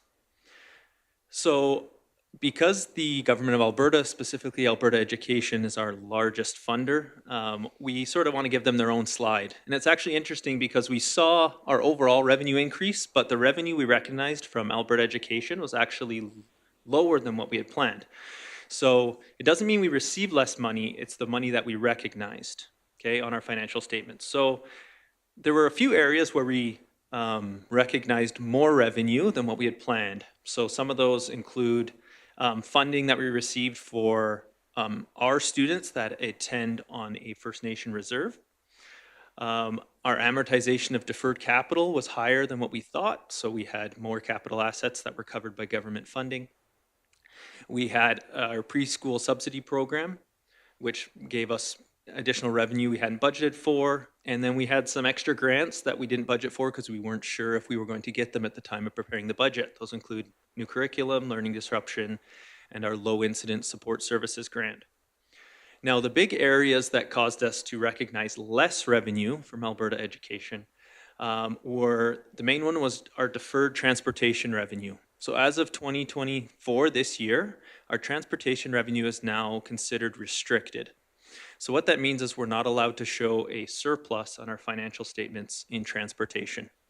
I'll have another slide later that sort of illustrates the impact of this, but that resulted in us having to carry forward $607,000 of transportation funding to future years. So it wasn't recognized in this year's financials. Our IMR funding, we capitalized $339,000 of it, so it's not recognized as revenue. We'll recognize it over time in future years. We had a weighted moving average adjustment, which lowered our revenue from what we had budgeted by $95,000. And the ATRF contributions that we receive and recognize as revenue were less than what we had anticipated. Now, because Alberta Ed revenue was that much lower, it means our other areas were quite a bit higher. So some of the big ones here are federal government funding. It's made up of two sources of funding for us. So the first, and this is a new one over the last couple of years, is our Jordan's Principle funding. So many of our schools applied and were successful in receiving those grants. We recognized $772,000 of funding from Jordan's Principle grants in the 2024 school year.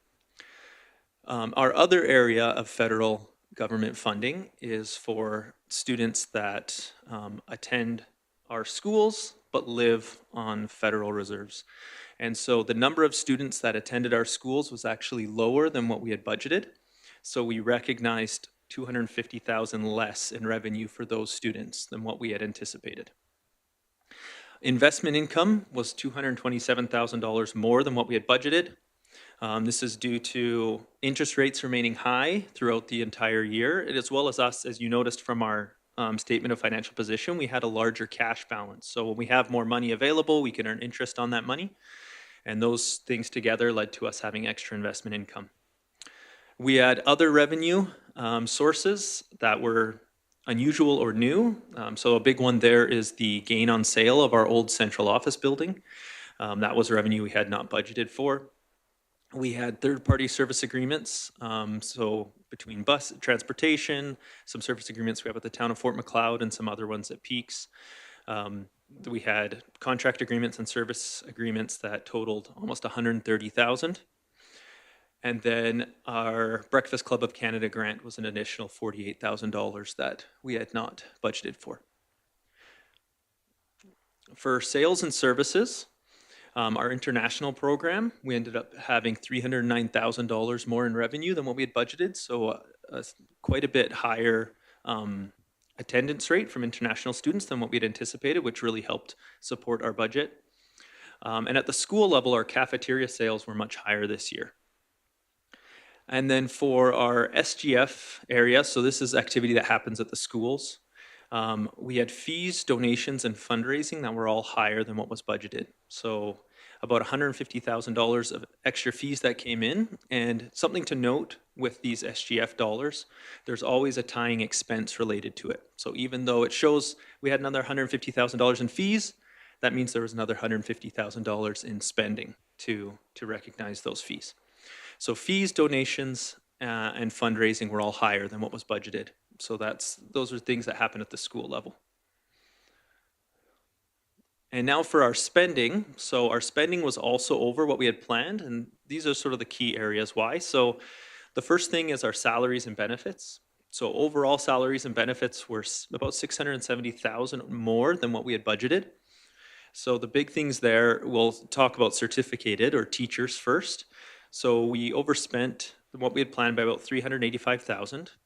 Big things there was that we hired 3 additional teachers that were covered by Jordan's principal.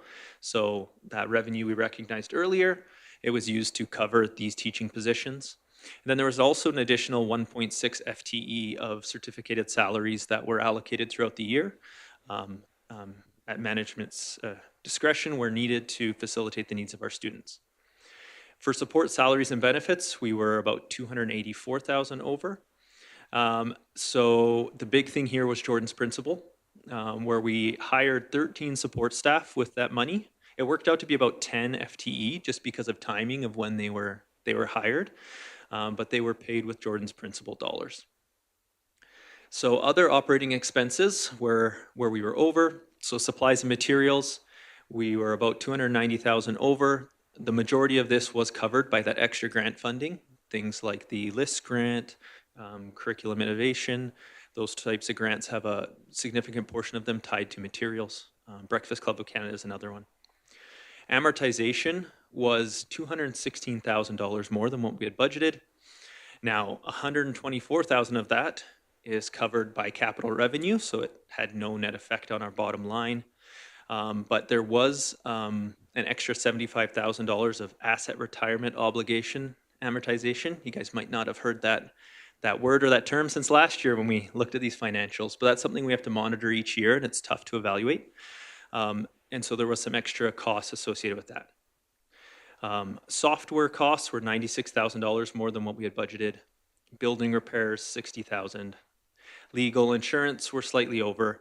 And then the areas where we saw savings on the sort of operating expense side of things were IMR funding. We sort of chatted with that on the revenue side, chatted about that. We ended up capitalizing 339,000 of it, so it doesn't show as an operating expense. Our utilities ended up being $109,000 less than what we had budgeted. And then fuel costs ended up being less than what we had budgeted as well, by 83,000. All right, so this next slide sort of gives us that same information, but it does it by program, okay? So instruction, so this is our revenues and expenses related to delivering, education to students. You could see that after our revenues and expenses were considered, we only had a deficit of about $2,200 for our instructional programming. Now the budget was about $452,000, so we had about $450,000 less of a deficit than what we had anticipated. So just down below, I have little notes, so just to touch on sort of why we're below or above budget for each of these programs. And for instruction, the big thing there was that investment income that we saw, as well as the international program. The majority of all those funds go right back into instruction. So having more investment income, having more students attending through our international program directly benefits our instructional programming. Maintenance, our deficit was $507,000, and we had budgeted a deficit of about $465,000. And the big thing there is that extra $76,000 of ARO amortization that I had mentioned previously. Maintenance has to bear the cost of that. And so when that is not considered, they actually were quite close to what was budgeted. So our maintenance program, without that ARO adjustment, would have been quite close to what we had anticipated. Now, transportation, you're seeing it showing a surplus and deficit of $0. This ties into what I had mentioned earlier, how we're not able to show a surplus in transportation any longer. It has to be deferred to future years. And so at the time of preparing the budget, the Alberta Education had not given us that instruction about how we would treat that. We knew it was going to be restricted and we couldn't use it for other program funding, but we weren't aware that we weren't able to show a surplus. So that is why there was a budgeted surplus, but in the actuals, we're showing $0. And then lastly, board and system admin, we have a large surplus showing there of $321,000. And the main reason for that is it includes the $323,000 for the gain on sale of that old central office building. And so if that had not been included or happened this year, board and system admin would have been pretty close to being a balanced budget. Yeah. Yes, Trustee Poitras? So when we're looking at just number 3 there, and you can't show that there's a surplus, those dollars are going to be deferred to next year and will stay in transportation. If you're going to have a surplus again next year, what does that look like? Like, will those dollars keep building in there, or do we have that surplus because we were unable to, you know, find, like, we do want more drivers, we do need to invest more in training, so we do have a surplus at this time, but there's need for it, and we see how it's going to be spent, just waiting to find the people. Oh, it turns off automatically. Nice. Or did you do that? All right. So to answer your first question, so for next year, if we were to have another surplus, it would build on top of it. So the current surplus of $607,000 that we have in our books, if next year we were to have a $100,000 surplus, it would just grow on there. Now, in terms of what that can be spent on, I should say the opposite could happen. If next year we're to have a $100,000 deficit, we'd still show zero here, and we'd actually just draw on $100,000 of that deferred money from the current year. So if we were to have future deficits, we can use that to draw on the deferred money. Now, in terms of what we can spend it on, so one of the things, and we'll see it in a new slide here, and as you probably know, we're investing in some capital and transportation, getting more buses and newer buses. The tricky thing with when you purchase buses, when it comes to showing that on your statement of operations, is that you recognize them over time. So even though we might spend $700,000 on buses one year, we're going to recognize that over 10 years. So only see $70,000 of that expense each year. So yes, the idea is that money is to be used in transportation. So for training drivers, hiring new drivers. And then what we'll also see is that the buses that we purchased last year, and we've already purchased another one the start of this year that we're in currently, those will start chipping away at that surplus from 2024, because it's money that was spent previously and we're just recognizing the expense over time. Yeah. Anything to add to that? Trustee Toon? Thank you. Just a question on the dollars from the sale of the building. Are those required to stay in board and system admin, or could they be transferred to other allocated budget items? So they're required to be in capital because they're the sale of a capital item. There's no requirement by the provincial government to use them elsewhere. We could use them in other departments or whatever. However, to get them out of capital reserves, you have to get a ministerial approval if you want to use them for operating. Yeah.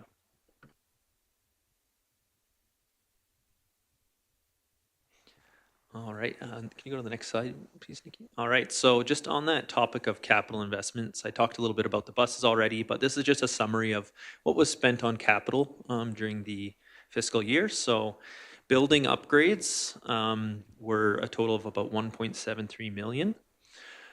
We purchased equipment of almost $22,000. And then for vehicles, we spent $809,000. So that was for 5 new buses and then also a truck for maintenance. All right. And then lastly, so if you guys were to look at the financial statements, when you get about halfway through, there's a whole section about notes. It's about half the statements, and it's a lot of words, a lot less numbers, a lot more words. The notes give us some more details about specific things like the breakdown of our accounts receivable and accounts payable, and it also talks about any changes that might be coming regarding the accounting standards. And so something the audit committee noted and wanted me to share here was that there is a note in there about some future changes in the accounting standards. So it's something we have to include whenever we know that there's going to be future changes. So in September 1, 2026, we've been given sort of a heads up that there's going to be changes to the accounting framework or the way some things are presented on the financial statements. We don't know a lot of details right now about what those changes will be. The Public Sector Accounting Board is currently deliberating and in discussions about changing it. Whenever those changes happen, it's usually to make things be presented more fairly and more clearly, and they would apply to all public sector bodies, so all school divisions, post-secondary, all those types of organizations. So we don't know a lot of details about them, but if you were to look through the statements and see that note, we're aware that changes are coming, and as more information is given to us and how that will impact our financial statements and how they're presented, we'll be sure to share them with the audit committee and make sure that we are well prepared to implement them when the time comes. Just one thing to add to that is typically the financial statement we receive is from the provincial government, so they'll take into consideration changes and typically adjust the template that we utilize to ensure that we're in line with any changes that are required through the public sector. Trustee Toon? Just kind of crystal balling that, is there going to be challenges with implementation based on our budget cycle? If you're saying September and you might not get things from the government till later on, is that something that you're having discussions on with the government already about trying to maybe talk about the requirement of reporting, or maybe not having that fully in place, because September to, you guys are well into the thick of things already by the time the process might come in for the new template or whatever is required from the government. Yeah, it actually works out in our favor, because that September 1, 2026, it wouldn't apply to us until our August 31st, 2027 financial statements. And so the changes that become mandatory, they don't impact our financial statements until August of 2027. So we'd actually have a whole year to make sure that we can prepare for those if there's adjustments required to our numbers or anything like that. And then to Jeff's point, yeah, a lot of them, like the government who provides us the template for our financials, they're required to make a lot of those adjustments for us before we even get them. So yeah, we'll actually have almost a whole year to make sure that we can adapt and accommodate if there are adjustments we have to make related to this. We'll have time to do that. All right, so I believe if you go to the next slide, that's sort of the end of the presentation. So I guess I'll just, if there's any other questions, I'm happy to answer those, and then I'll turn the time back over to Lori. Thank you. Any other questions? Trustee Poitras? A few slides back, we were talking about some increases that came from the international program that we have. And I just wondered, do we know about how much the international program makes in a year? I know that there's costs involved for travel and maintaining those relationships and stuff, but yearly, is it a significant dollar amount that the international program is making that then goes into, does it go into our operations that we can use those funds for? That's one of the ways that we make money as a division to help offset the deficit that we get from the funding of the government. Yeah, absolutely. I don't know exact numbers to share right now in terms of exactly the profit per se from the international program, but when you think about that program, there's the money we receive, there's direct costs for the homestay families and for insurance and sort of homestay coordinators. There's some positions that are directly we have to pay. Once all those are covered, there is some money left over, which does go back into the instructional programming. Yet it all stays there. A small portion supports board and system admin for time we spend paying homestay families and little things like that, but 95% of it goes right back into the instructional program. Perfect, thank you. I just wasn't sure if those dollars ever did make it back. There's so many benefits to the international program for our students, even if there was no financial, just they really benefit from having those international students here and the relationships and everything. But I was never fully clear on if there was some dollars that went back in. So thank you for that. Trustee Long? Yeah, this is for Jordan and Jeff, both of you. I had a situation, which Jeff is aware of, where I was accosted and was told that the school division uses school division funding to run peaks. Do we take money out of school division funding to run peaks? We do not. So our summer school funding, everything that happens out of peaks and all the costs, we did an analysis of it this year, and we ended up generating about $72,000 more out at peak. So this is for our summer programming, for FACES, everything happening out there, and then the work that they're doing throughout the year. After all our costs were factored in, so the cost of the building, utilities, janitorial services, everything out there, we actually ended up with a surplus this year. So it made more than enough money to cover its own costs. Yeah. And the second part of that is that extra money that Peaks made goes back into Peaks. We don't, or do we put that into the school division? Yeah, so we've utilized some of that funding to ensure that we have staffing costs out there covered as well, right? Where in the original budget, we didn't know whether we would be able to. So, but in his analysis, with regards to even having a surplus, that covered all the staffing costs out there as well. Right now, we defer funds for peaks and we keep them there because we know that the costs going forward with the new construction, part of the plan around there is to always be sustainable and never use the other funding outside of the peaks the peaks area.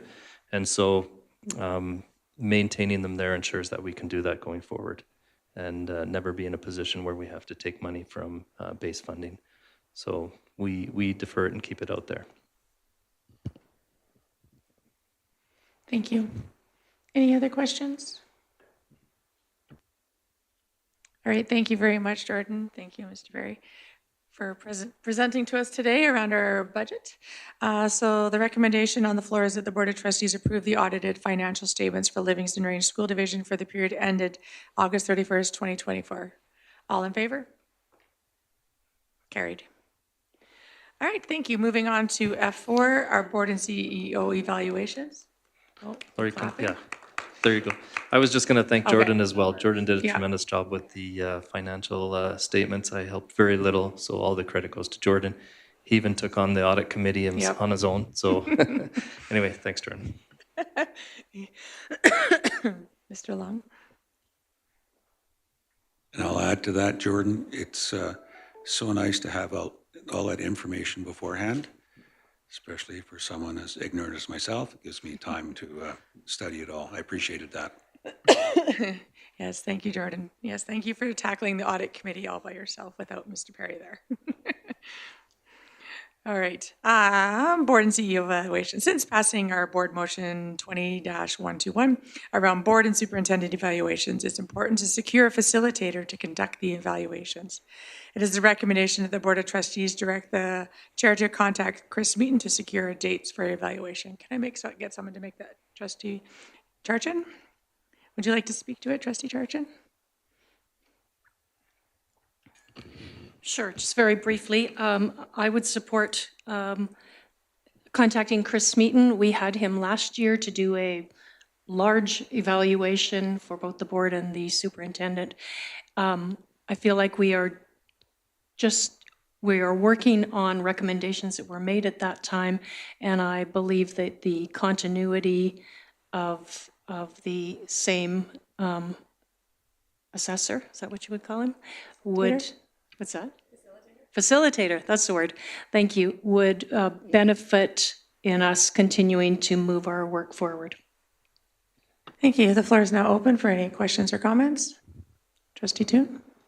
Thank you. Is the intent to use our existing meeting dates or look for additional dates that aren't in the calendar? I think the intent would be to use our meeting dates as long as Mr. Smeaton has them available. I will bring that back to the board if there is changes to be made. Thank you. Any other questions or comments?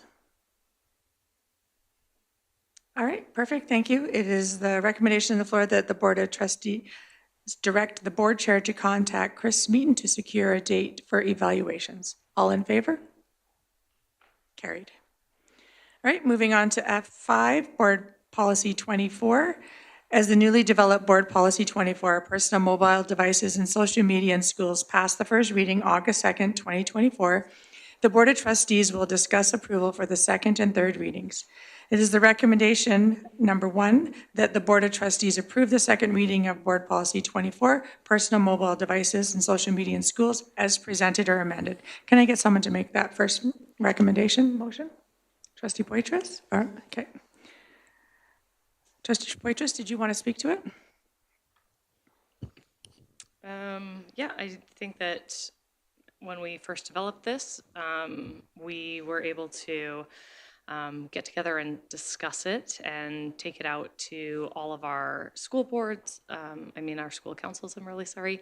And then we also heard from some of our administrators about it, not only at a little bit at divisional day, but also at a senior admin meeting, and got some input. So I think we've had some time with this, and this is being implemented in our schools currently with our not the policy, but their admin procedure, and it's working out well. So I think we need to get this policy in place right away so that it can go hand in hand then with the admin procedures and kind of flow from the top down. So thank you, Trustee Poitras. Any questions or comments?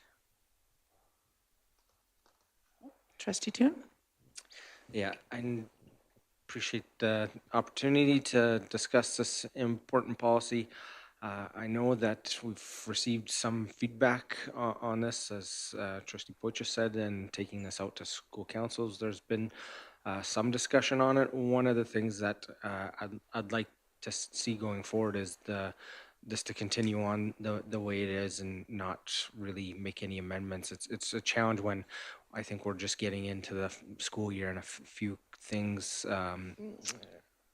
challenges getting implemented. One of the things that I'm hearing is the difference between the junior high and high school at some schools is a challenge for teachers and administrators to deal with, knowing the variance between what we allow and what the government guidelines were, that we went a little bit further with things, but looking forward to having a full year to get the information and the data to look at this again in the future, not to kind of make a reaction based on a couple months, because we know that implementing anything like this across the division is going to be a challenge with the great configurations that we have and the differences in our site. So appreciate our administrators and all the work that they've done with this, but look forward to having more discussions about this in the future. Thank you, Trustee Toon. Trustee Charchen? Yeah, I concur with Trustee Toon. The conversations that I have had, that the uncertainties have been around, both with parents and with teachers, is around that junior, senior high. But in the end, they've said that they like it to carry on, and I really support the idea of it's just been a short period of time. The feedback is positive. Let's carry on. Thank you. Any other questions or comments? All right, seeing none. The recommendation number 1, that the Board of Trustees approve the second reading of Board Policy 24, personal mobile devices, social media in schools, as presented. All in favor?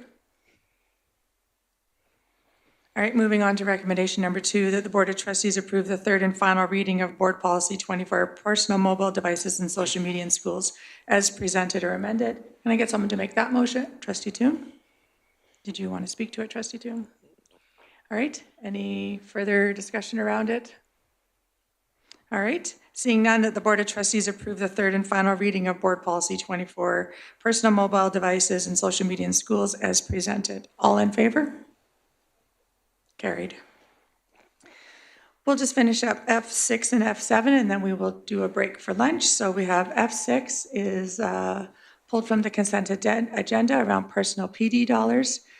That the Board of Trustees approve the use of Trustee Charchen's personal PD dollars for ASBA series that may include the 2025 Municipal Election Series, Future Ready Trustees, Focus on AI, Turning Knowledge into Wisdom, and Legislative Landscape Series. Trustee Tarchin, you're making that motion. Would you like to speak to it? Can't get the button pushed. Yes, just in addition to what I said earlier, I joined the board in a by-election a year and a little bit ago, and with that came personal professional development dollars for me as a newbie. And I had planned to take the trustee governance course through SBA this year, and unfortunately it was canceled. When I looked at what the Learn ASBA website has, there's some really important information there that will fill some of my gaps, certainly not everything inclusive, but I feel like that's the best use of my PD dollars for my professional learning and ability to do my part on the board. Thank you, Trustee Tarchin. Any questions or comments? All right, seeing none, it is a recommendation that the board approves the use of Trustee Tarchin's personal PD dollars for the ASBA series listed under below. All in favor? Carried. Thank you. And now we'll move on to F7, Rural Caucus attendance. That the Board of Trustees approve the use of Trustee Tarchin's personal PD dollars for the Rural Caucus attendance for November 17th, 2024. Trustee Tarchin, you're also making that motion. Would you like to speak to that? Okay. Any questions or comments? Trustee Poitras? I didn't mean to snap at you. Yeah, it's okay. Okay. Yeah, I would like to be added to this motion as well. If my PD dollars allow it, I would also like to attend the Rural Caucus.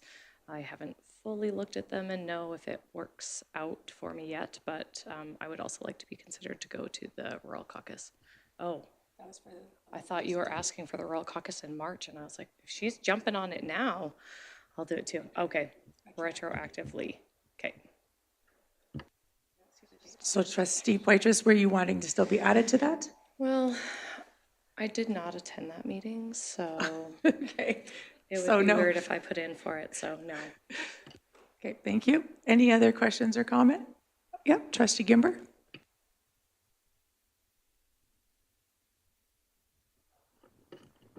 So when you attend something for PD, you are required to make a report on it in person and in writing, and we're already getting those reports from our Rural Caucus representatives. So I don't think this is something that is, I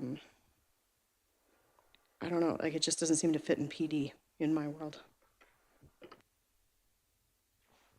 Okay. Any other questions or comments? Trustee Poitras? Yeah, just for clarity, this is a recent change. There's been some recent changes to the PD funds. Is there anything specifically in there that says like we can or cannot use PD dollars for like attending ASBA Zone 6? I know that some have attended and there's no payment for those unless you're the rep. Could a trustee put in for that? It's a similar situation as well. And so I'm just curious, is there any direction at all in the policy now about it?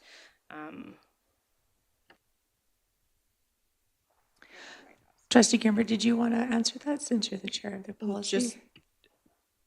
There's nothing technically in policy right now about that, but it does state that you are requesting PD. Actually, does it state it that you need it in advance of PD? But I think the idea was that you kind of state your case and why you should be getting it, and that's almost easier to do in advance instead of in retroactive. I don't know. Maybe it's something we need to look at. Trustee Poitras and then Trustee Long. Sorry, she had her hand up first. That's okay. I was just wondering if we could maybe table this motion until after lunch, just so that we can look up the policy and take a look at it and see what it says. Or if there's anything about that. I think we would have to vote in favor of all of us tabling it, a 2/3 majority. So I would make the motion that we table this until after lunch. So the motion has been made to table F7 till after lunch. Is there a discussion around that? Sorry. Yeah, I think there can be. Or is it to postpone consideration? I move to postpone the question until after lunch. Is it table or lunch? Or table or lunch? Postpone, I think it's to postpone. Yeah. No debate, no amendment. Okay, so I move to postpone it for after lunch. So there's no debate, so just all in favor to postpone till after lunch? All in favor? Okay, so we'll postpone that till after lunch. And they'll have the ability to look that up. All right, I will now move us into a lunch break at 12:13. Until 45 minutes, good? 4 to 5 minutes. Yes. So that we'll be back at 1. We are all going to be.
5-minute warning.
We're ready to start our board meeting. Trying to get Lacey back here.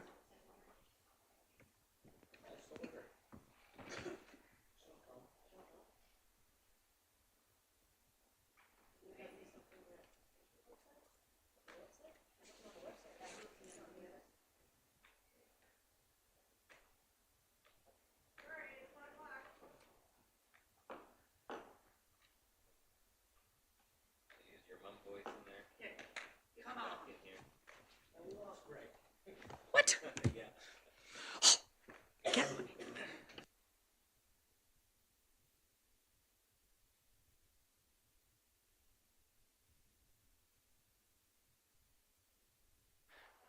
Whenever you're ready, Nikki.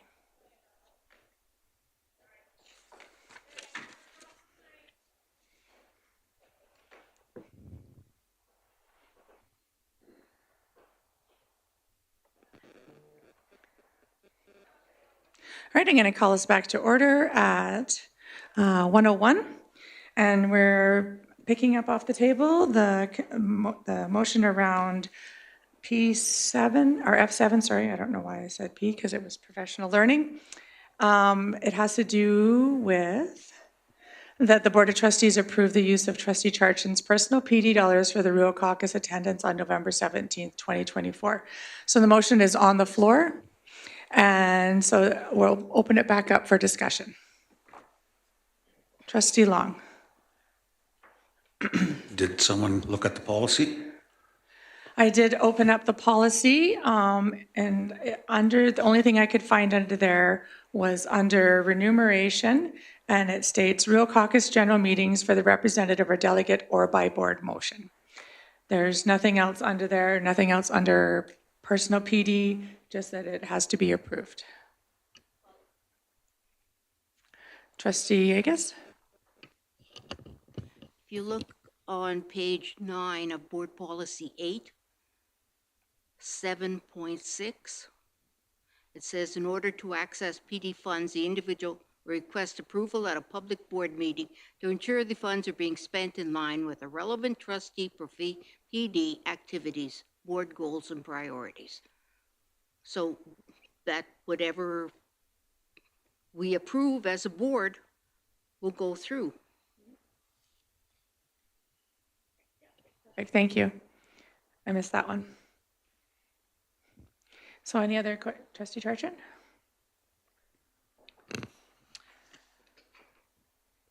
Okay, I'm into year 2, and I don't think I've spent any of my PD dollars. If it's been anything, it's very little. And I feel really confused. You know, there's some statements there, but I feel really confused about what is accepted, what isn't accepted. I understand it's by board approval, but I'm not sure what is guiding board approval, and if it's just this for one and that for another. So I think I just want to add that these are my understanding. These are professional dollars for my learning, and so I think I know what would benefit me, and so I just put that forward. But I'd also like us to consider formalizing this through policy before soon. Thank you, to avoid Trustee further confusion. For sure. Thank you very much. Trustee Poitras? Yep.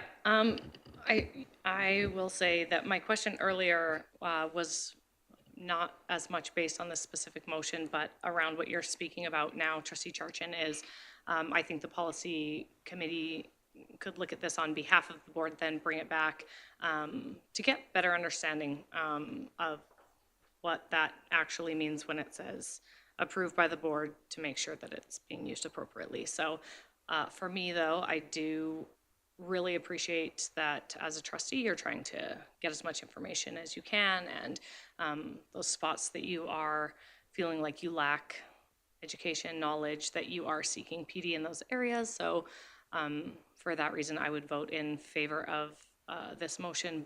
However, I agree that there needs to be, this needs to be looked at to bring clarity so that it's not just from person to person, depending on how the board feels that day. So, thank you. We got Trustee Yegas and then Trustee Toon. Excuse me. I don't understand why there's a confusion. She asked about going to rural caucus, which has always been accepted as something. So all she's doing is all Trustee Charlton is asking to do is go to a meeting that is acceptable, the rural caucus presentation. I think if the policy committee is going to go ahead, it shouldn't be part of policy. It should be an addendum, an appendix to it, so that because that can change. But other than that, I don't understand why we're having a discussion on this. It's straightforward as far as I'm concerned. Thank you, Trustee Yegas. Trustee Toon? Yeah, I agree. I think this aligns with what has happened in the past. My only concern is the asking for approval afterwards. And it doesn't say that we can't do that, but the challenge I have with that is you're not going to attend something with a lens, just speaking in general, not about Trustee Charter. When you approve things after the fact, you don't go in with the lens of, I'm going there to write a report, to have the lens of board priorities going into this, whereas I think if you're going in beforehand, it's can be more fulsome what you can get out of it. And I know it's a challenge. You don't know what meetings are going to be like, but I would like to see, just as an aside going forward, that we don't approve things after they've attended, because it's a really big challenge to say that we're going to retroactively approve things because others might have made the same doing that. So I approve attending this because it specifically says in policy that by board motion will approve attending rural caucus. I just have a point of information. Is this rural caucus that just happened, or is this the rural caucus conference? It happened already, November 17th, when we were up in Edmonton. This isn't the conference that's coming up in March. Okay, thank you. I was confused about that. Thank you. Yeah, 17th. Trustee Charcher? Just in response to Trustee Toon, I actually attended caucus for the sole purpose, no, okay, not sole purpose, for the main purpose of learning about rural education and what rural caucus does. I forgot to ask for permission ahead of time. So my lens was definitely in a professional learning mode. Thank you. Any other questions or comments? Mr. Long, did you have something? You're looking at me like maybe. No? Yeah? Okay, Trustee Long. Yeah, I don't, I think it's we all forget to do things. And I don't think we should sanction somebody just because they think afterwards, oh, shoot, I should have asked. I mean, the meetings get busy. There's lots of things going on. It's easy to pass up asking for that. And so I don't think we penalize somebody because they didn't ask before. I don't see as it makes any difference. If you ask before and we say, okay, we give permission, you get paid. You don't ask before, you ask afterwards, you get permission, you get paid. There isn't any difference whether you're asking before or after, because either way you're getting paid. Unless you're saying if you forget to ask, then we're going to penalize you. And I don't think that's how we function. Thank you. Any other questions or comments? I'll just add my 2 bits in. I think attending the Rural Caucus is absolutely a wonderful thing to attend. It does give you the perspective of all boards. And I noticed this year we actually had 2 new boards potentially join the Rural Caucus, which again makes our voices bigger and greater. And when you're there to learn about struggles with rural divisions, it's really great to be part of the conversation, to hear what other rural school divisions are going through too, and be able to add to that and advocate for that too. And so I did attend it, but I am not asking for anything on that. But I do understand where Trustee Charchin is coming from and wanting to better her knowledge in the rural school division and what other rural school divisions are also going through. So I will be voting in favor of that also. So if there's no more questions or comments, I'm going to call the question that the Board of Trustees approve the use of Trustee Charchin's personal PD dollars for the Rural Caucus attendance on November 17th, 2024. All in favor? Opposed? Carried. Thank you. All right, moving on to discussion items. Nanton update. The Nanton School Advisory Chair will update the Board of Trustees on the Nanton schools. Trustee Toon, would you please? Yeah, and it says trustee Toom, but I am confident that I'm not putting Mr. Perry on the spot because he put his reading glasses on, that he's preparing to give us an update. Just want to say we met last week and it was a great discussion as always. It's amazing to see that the project come along. But as always, Mr. Perry is heavily involved. The agenda has his name written all over it for good reason because there's a lot of amazing work that's going on. But I would just turn it over to him to share the highlights of our meeting. Okay, well, I'm not going to put my glasses on anymore. Yeah, just to kind of give a little bit of a summary of kind of the agenda that we went through, some of the things we talked about at the advisory committee. And I think we've mentioned this before, we're closing in on 100%, at least the superintendent mentioned it in the AERR part of it, closing in on 100% of the design and construction drawings and moving closer to that ability to tender that project. Alberta Infrastructure is very close to doing a pre-qualification process for contractors, which will take for the rest of this calendar year. And then shortly into the new year of 2025, we look to be going to a tender and moving closer to the projects being started. Just a reminder, we also talk about decanting during these discussions. We're currently looking to finalize over the next month and a half a decanting plan. We intend to communicate that out to the public in January and look for feedback at that point. We did put a video out there with renderings of the project where they are, and we did get a little bit of feedback. From our part, we were excited to put that out there. One of the things that we'll be doing is the architects, myself, and the enhancement committee from Nanton will be meeting and just discussing a little bit more the learning commons and the completion of that. So other than that, we're just excited to be moving along and getting closer to making this a reality and get the dirt turned and moving on these projects. So yeah, I'm not sure if anybody else that attended the meeting had any comments, but that's kind of the summary. Thank you, Mr. Perry. Did anybody else have anything to add? Trustee Toon, did you want to add anything or just close? Okay, so thank you, Mr. Perry, for that update from Nanton. All right, we'll move on to G2, election bylaws. In preparation for the 2025 school board elections, the board will consider bylaws for the following reason. Establish additional nomination locations, which is the first paper that you see, that bylaw 2024-1. They are in front of you. And then requirement for candidates to obtain a criminal record check. The Municipal Affairs Statements Amendment Act, formerly Bill 20, came into force on October 31st, 2024. The Act amends the Local Authorities Election Act, which establishes the framework for the conduction of elections in the Alberta School Division. As part of the amendments, school divisions are able to consider whether they will require criminal checks for local candidates.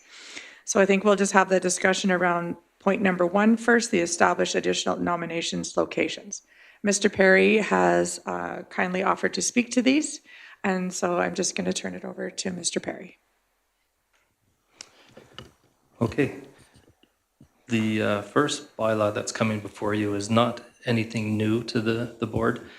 We did this in the previous election as well as the by-election, where we were able to take advantage of the Election Act and receive a bylaw to establish more than one location for receiving the nominations. And how that works for our division is that we're a geographically remote division. And if we don't do this bylaw, then it requires any candidate that wants to run as trustee to travel to Fort Macleod to the division office and hand in their submission for trustee, their nomination for trustee. So what we've done in the past is we've chosen one school in each of the communities and allowed the returning officer to deputize admin assistants, and they're able to receive those in the community that the individual lives in. And so by enacting this bylaw, we will do that for the 2025 general election for Board of Trustees. It'll allow us to continue to do that. So if you want, I can read through it. I think this is not something that I think we sent out in advance, so maybe we should take the time to do that. I'll just read it. It says, a bylaw of the Livingstone Range School Division in the province of Alberta to establish additional locations where a deputy may receive nominations. Whereas provisions of the Local Authorities Election Act, revised statutes of Alberta 2000, provides that the returning officer of an elected authority that has passed a bylaw in accordance with section 28, 1.1 of the Act may establish one or more locations in addition to the local jurisdiction office where a deputy may receive nominations. Now therefore be it resolved that the Livingstone Range School Division authorizes the returning officer to establish locations where necessary in addition to the local jurisdiction office in the Fort Macleod, Alberta, where a deputy may receive nominations for the 2025 Board of Trustees general election. This bylaw shall come into force and effect upon the date of passing of the third and final reading. So there's a requirement for 3 readings. The board typically can do 1 to 2 readings in the same sitting unless there's unanimous consent by those who are in attendance to do a 3rd reading. And so I learned something this week through ASBA email that if you do want to do that, then there's actually 4 motions. There's one for each reading, and there's one to identify the consent to have a 3rd reading. So if this is something in this, if the board wants to consider all 3 readings at this time, then we could go forward with that. If not, we still have 1 additional board meeting prior to the deadline of December 31st. We can have readings at that time as well. So I'll leave that with the board to discuss. Thank you, Mr. Perry. So if the board would like to move forward with this, we will definitely have to have a motion come on the floor. Just open the floor for discussion right now. Trustee Toon and then Trustee Villegas. Yeah, I'd make a motion arising to do first reading of bylaw 2024-1. Trustee Toon has made a motion arising from business on bylaw 2024-1 to do the first reading.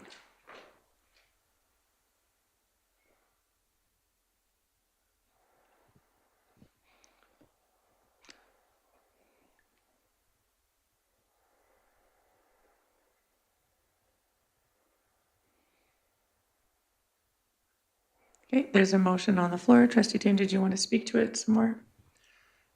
Yes, no, I appreciate the background that Mr. Prairie gave on this. I think that this helps provide flexibility for candidates by making it easy to submit a nomination in our communities where possible. So look forward to this helping, as in the past, facilitate ease of candidate nomination. Thank you, Trustee Toon. Trustee, I guess there's a motion on the floor. Did you still want to speak to the motion? Okay. All right, the motion's on the floor. Any questions or comments? Okay, seeing none, that the Board of Trustees approve the first reading of bylaw 2024-1. Is there a name that it is actually called? Okay, we'll just leave it at 2024-1. Yep. All in favor? Carried. All right, moving on then in our agenda to number 2. Point of order. Sorry. Who got their hand up first? My mic's on, so I'm going first. Okay. I'd like to make a motion arising from business to do the second reading of bylaw 2024-1. Okay. All right, we have a motion on the floor to do the second reading from our bylaw 2024-1 by Trustee Gimber. Trustee Gimber, did you want to speak to it? I think we were all unanimous on the first one, so I don't see a reason not to do the second and potentially the third today. Okay, thank you. Any questions or comments around the motion? Seeing none? All in favor? Thank you. So if the board so chooses, we now need a motion around the consent to do the third reading. Trustee Poitras has a point of order. Point of order. This is just a question for clarity. Do we normally take bylaws out to school councils and stuff before they come in? I know we do if it's a brand new policy. Would we do that with a bylaw? That's the only reason I would see that we would wait on a third reading, is to just make sure that we take it out to school councils for input back. But is that just with policies, not with bylaws? That's my understanding. Trustee Akes, did you want to answer that, or? I was just, Jeff? I'm Mr. sure Perry? Mr. Perry has an answer too, but I was just going to say, this is something we've done in the past. It has to be done. I can't see the purpose of bringing it back to school council to get approval for it. Mr. Perry?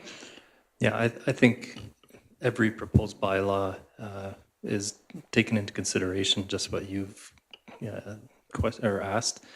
You know, whether the impact is something that needs to be discussed with other communities, whether it's been completed in the past, whether it's just procedural or whatnot. So I think you just have to take them all into consideration separately. Trustee Charchin? I don't know about the rest of your schools, but the schools that I represent are not having a December parent council meeting. And so being able to take that forward before the deadline to my schools in particular, and maybe others, wouldn't be able to happen. Thank you. Yes, this has to be done by December 31st. I think that if this was a different kind of bylaw where it required maybe feedback, but this is just enacting schools to be able to accept trustee candidate forms. So, Trustee Yegas? I'd like to move that we do motion for the bylaw, motion 3, or whatever you call The 2024-1? Yeah. And third reading? Yeah, third reading. But we need to have a unanimous consent from the board first that we can do the third reading, correct? Yeah, so you need a motion for unanimous consent to First. move to the I'll third. make that motion then. Okay, Trustee Yegas is making a motion for unanimous consent from the board to be able to do the third reading of bylaw 2024-1.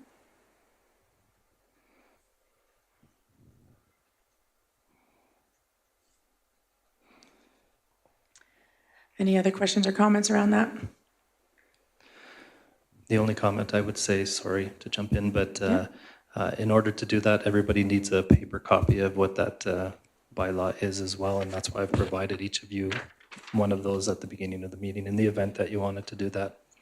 So. Thank you, Mr. Perry. All right, I see no other comments. All in favor? Carried. All right, now we can move on to the third and final reading of the bylaw 2024. Can I get someone to make that motion? Are you making that one too then? Oh, sorry. Trustee Charchin? Okay, so Trustee Charchin's making the motion that we do the third and final reading of the bylaw 2024-1. Did you have any comments, Trustee Charchin? No. Okay. All right. All in favor? Carried. Thank you. Thank you, everyone. All right. Now we shall move on to point number 2 in the elections bylaw. That was the requirement for the candidates to obtain a criminal record check. Mr. Perry has provided a sample that ASBA has sent out to us last night. And so he just did a sample bylaw here. And so, Trustee Toon, did you want to speak to it? I would have a motion arising that we pass first reading of bylaw 2024-2. Trustee Toon has made a motion arising from business. Point of information? Yep. Did they not say in this that it is up to the municipal district or whatever, or the board of, that they don't have to? So we do not have to do this? Correct. That's correct, yeah. Yeah, so there's a motion on the floor, so we'll be able to discuss that motion now. So the motion arising from business of the Board of Trustees approve the first reading of bylaw number 2024-2. Trustee Toon has made that motion. Would you like to speak to it? Yeah, I know that this one has been in the media as municipalities and school boards discuss this. I know that there's a few challenges with it. This is coming on short notice based on legislation in the province. It's not ideal on how it's coming forward and the requirement of us to get this passed before the end of December 31st. I think that it would be prudent for us to pass a first reading and allow feedback from the public. If anyone, I know we don't have school councils, but just having this across the board, school councils. But I think that we'll get more feedback on this definitely than a procedural motion based on what we've had. One of the challenges that comes up when discussing this is that in doing this, it doesn't preclude a candidate with a criminal record from being a candidate. It doesn't even disclose what is on their criminal record when they would submit that to be a candidate. But I feel, especially since we represent students and kids as elected officials, that when we are elected as school board trustees, that it would be imperative that we take this step. The optics of us not requiring it, I think, far outweigh the challenges of the imperfect way that this is going to be implemented. And I really feel strongly that this should be in place for our upcoming election. Thank you, Trustee Toon. The floor is now open for any questions or comments. Trustee Poitras? Yeah, this would be considered a point of information to anyone in the room. I don't have a great understanding of like the criminal record checks. I know that it's hard to get a criminal record check now if you're volunteering in the school. I think that's a different sector. I'm not sure. So if anyone can shed any light around candidates, where would they get these from? I assume it's the RCMP. Are they going to have a problem getting them? Is it going to be a long period of time? Because I know we're relooking at things because we are having a hard time having any volunteers be able to get them with the changes that have been made. So if there's anyone who can shed light on that at this point, that would be great. If we can't, I would still be comfortable moving forward with a first reading and having that information brought back before a second reading. Or before I would feel comfortable moving forward with a second reading. So, thank you. Mr. Perry, are you able to answer that? We've had some discussions internally about what this looks like. We don't have a response back from our local RCMP with regards to whether they would do this, and potentially if the first reading goes forward, we might be able to get that information in advance of a second reading. We have multiple communities. I don't know if they all act the same as far as how they would respond to this. Currently, the bylaw here, which if we're going to read through it, just indicates a police force. But there are other ways of getting criminal record checks that are not recommended, at least from ASBA and the legal that they use to do this. And so we would need to look into that a little bit more to provide a response, an actual response. Thank you, Mr. Perry. Trustee Yeages?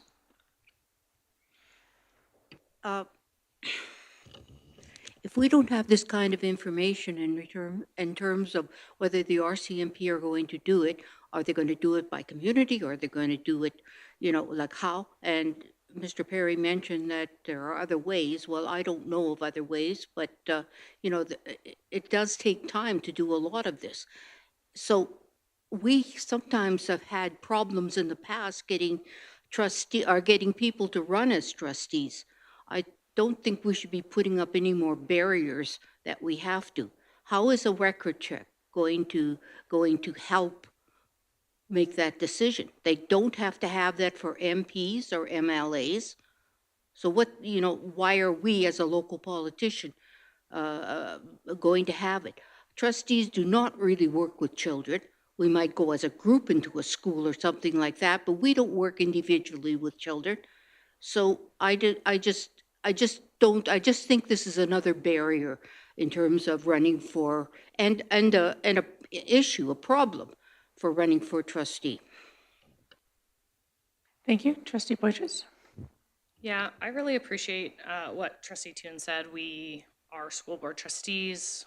We work, our work has a lot to do mainly with students and with children. But also, like Trustee Diego said, we don't work directly with children, but our work is around children.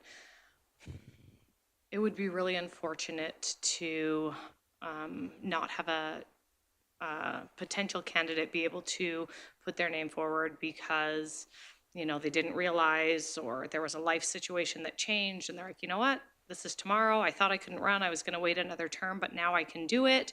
I want to put my name in, but they were unable to get a criminal record check in time, especially when you put your nomination papers in. My understanding is you would also put your criminal record check in. It would be on the website to show if you have a clean criminal record check, or if you have things on there, it would say that there are some things, but it wouldn't specifically say what they are, maybe when they happened, the year. But so you're not going to get that information. It doesn't preclude you for running as a trustee.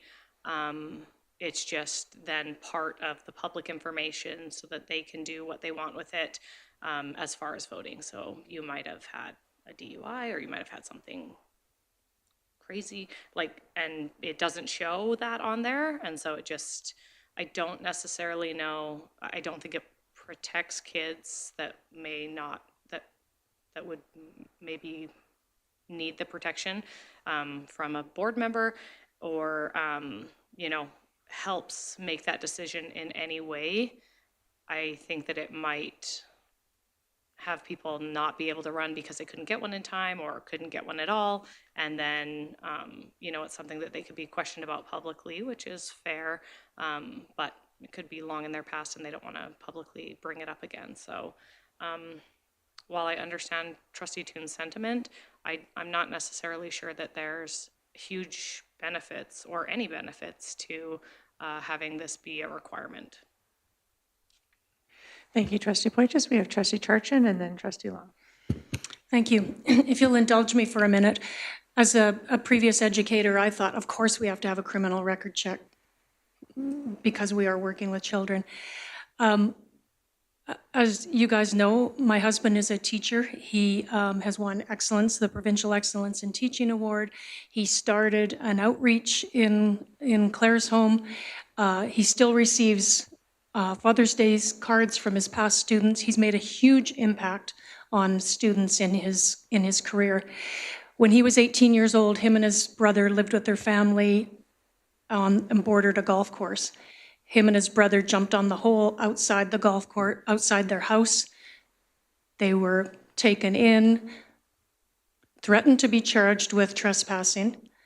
Wasn't, thankfully, but had that have appeared on his criminal record check later on, and didn't even have to post it publicly, his comment was, I don't think I would even run, or I wouldn't apply for the job if I don't have the chance to explain it. And I'm not sure, and maybe this process would allow somebody to be able to explain it if they were willing to put it out there. So as much as I feel strongly that yes, we need to support our kids and keep them safe, we do. But I'm not sure that this is going to get the right people to, or enough people or people to put themselves out there. And I'm not sure of the gain that will occur because of it. So I'm not quite sure where I sit, but those are two big pieces that keep going on in my brain. Thank you, Trustee Charchin. Trustee Long? Yeah, my concern is related to that. Because if you have a criminal record check and you have a criminal record, that it doesn't specify, and I guess human rights, it shouldn't specify what the criminal record is, but there are things such as what was just mentioned that are criminal records, but certainly the people are not a danger to society because of something that happened. It wouldn't be a danger or anything negative to a school board. So that's my concern, is that you don't know, it labels somebody, and yet it's something that really is not detrimental to being a school board trustee. Thank you, Trustee Long. Trustee Gember? Thank you. I have a lot of thoughts that go through my mind on this one. First one would be a question maybe Mr. Perry can answer. So the Local Authorities Election Act in Section 22, it does outline some conditions where somebody is ineligible to run as a trustee. So that's if they have been convicted under certain offenses under the Act, the Elections Act, Elections Finances and Contributions Disclosure Act, or the Canadian Election Act. My question is, how do we know if the person has been, would be ineligible? Like, are they just swearing that they haven't been convicted of any of this stuff and that's it? Okay. So just for your interest, the section does not mention anything about the Criminal Code of Canada in there. So I think that there's a lot of things, a lot of questions that come up. There's so many questions. I mean, Trustee Poitras even brought up what exactly is going to be on our website. Do you post what like, are you actually putting I don't know. I don't know what it's going to look like, I guess is what my question is. And we are so strapped for time on this. I think it's really unfair that we've been as strapped as we have for time on this. That being said, I have to say, if we're requiring our employees to have criminal record checks, I can't see how we can say we don't need them. And if it's going to be as vague as just saying yes or no, they have one, and it's on the website as a yes or no, they have one, then I don't see the harm. People can start applying in January to be a trustee. There is tons of time. And if they're waiting to the last minute, too bad, as far as I'm concerned. I don't know, I know it's hard to find people in different communities, but we've got 10 months to start banging on doors and asking people to step forward. I think at this point right now, I would be more inclined to say yes and vote in favor of the first reading of this. Just because I think it's important that we have it. There's so many questions, but I would be inclined to vote yes. Thank you, Trustee Gember. Any other questions or comments? Trustee Poitras? Just as a point of order, does everyone who works in our schools, do they all have to have a criminal record check? I mean, they have in the past. Will they continue to have that? And do we also require it of all employees who work at head office, like presenters we had today who don't work face-to-face with children all day, every day? Mr. Feller, are you able to answer that? Yes, I can answer that. All of our employees that are hired within the division have to provide a criminal record check to us. With new legislation, all of our teachers have to provide a new criminal record check to us every 5 years. Yes, yeah, everybody in the whole division provides a criminal record check. Thank you, Mr. Feller. Trustee Toon? Just on a point of information, wouldn't contractually, are they required to inform you if there's a change in that status during that time as well? There are our certificated staff within their contracts. It does state that they are to notify if there's a charge. Not as, I don't believe so for support staff. Trustee Turchin? This may be a question for Mr. Perry. If candidates are required to provide that criminal record check? Is there a date in which, how old it might be or not be? The recommendation in the bylaw that is before you is 30 days in advance of the submission of the nomination. So it can't be any older than 30 days by the moment that you hand that or submit that nomination in. That was the recommendation. Thank you. Any other questions or comments? Pause for 1 second. Yep. Trustee Tarshan, did you have something else? Well, I'm thinking about, you know, I agreed with Trustee Gimber in that they've got 10 months to apply, but now if they've only got 30 days in which to get a criminal record check in place, if I understood that correctly. No. Oh, from it submitting the papers, I'm sorry. Yeah. Thank you, that's right. Okay. Perfect. All right, because this is a new bylaw that was presented to us just at the board meeting here, I'm just going to take a pause and everybody can just maybe glance through it and just see if you want to, we're just going to take a pause for a minute.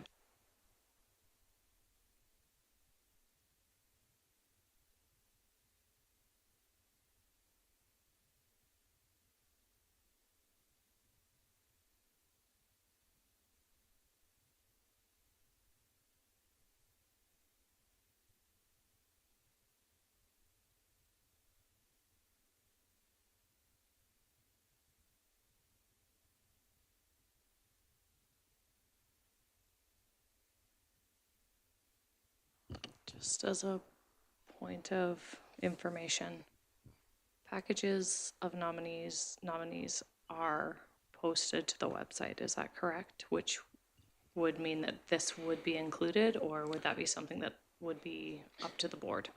We have not posted packages in the past of nominations. We discussed putting the names of nominations on as we get them on the website, and the information that we received with regards to this is that these would be posted on the website. Sorry, the information we received from ASBA as Yeah. they kind of outlined it. Mm-hmm. Yeah. Thank you. It doesn't state that in the proposed bylaw, but the information that we received through, more information is coming as we go along, other opinions and things of that nature. So I wouldn't say for most certainly that it would be, but at this, as far as the information we know at this time, they would potentially be online, posted online. And so then when there's nominations coming in, say you have 10 nominees who qualify and put in their paperwork and stuff, then there would just be their names and their criminal record check, and that would be all that would be then posted to the website? Or are you like, that's up for you guys to decide later and discuss further on? We're just not there yet. Yeah, the latter. Thank you. Jeff's like, that's your job. Okay, thank you, Mr. Perry. I would just say like the last election was the first time that they were able to put their nominations in as of January. And we did not have anything in place to say that we were putting anything online at that point, so we did not. And then nomination passed and so forth. So this is new information that's coming forward, and we haven't considered whether we would put more than that on the website. Thank you. Trustee Toon? I'd be ready to close if there's no other comments, Chair. Yeah, I think everybody's had a good minute, so Trustee Toon, please, if you'd like to close. Thank you. I appreciate all the great comments and discussion. As Mr. Perry highlighted, we don't have all the answers right now because this is something that's new, so there would be some logistics things to work out. I do ask for board members to support first reading. I think that this is an important transparency piece that the public, when we are given these opportunities to seek out more information and do better and raise the bar, that we need to do that for our kids and for our communities. Being a trustee that came on in an election through acclamation, through them having to extend the deadline because candidates didn't keep forward. There are mechanisms in place that if nobody can come in and get all this paperwork done, but I do agree with what Trustee Gimber and others have said. You have 10 months to do this, though. So I think that in the communication piece, if this was to pass and go forward, we could communicate that out to school councils in our communities and let them know that this is a requirement, that this is something that we can be proud of, that we're doing this. It isn't perfect by no means, but I think that using all the tools at our disposal through legislation can help raise the bar and shine a spotlight on the important work that trustees do in governing over our education system. Thank you, Trustee Toon. I'm going to call the question. Read the motion just one more time, just to make sure that you are voting the way you think you are. So motion rising for business for the Board of Trustees to approve the first reading of bylaw 2024-2. Madam Chair, I'd ask for a recorded vote. Okay. Recorded vote has been requested. I'm going to call for all in favor. Any opposed? So just one opposed, Nikki. Trustee Yeages.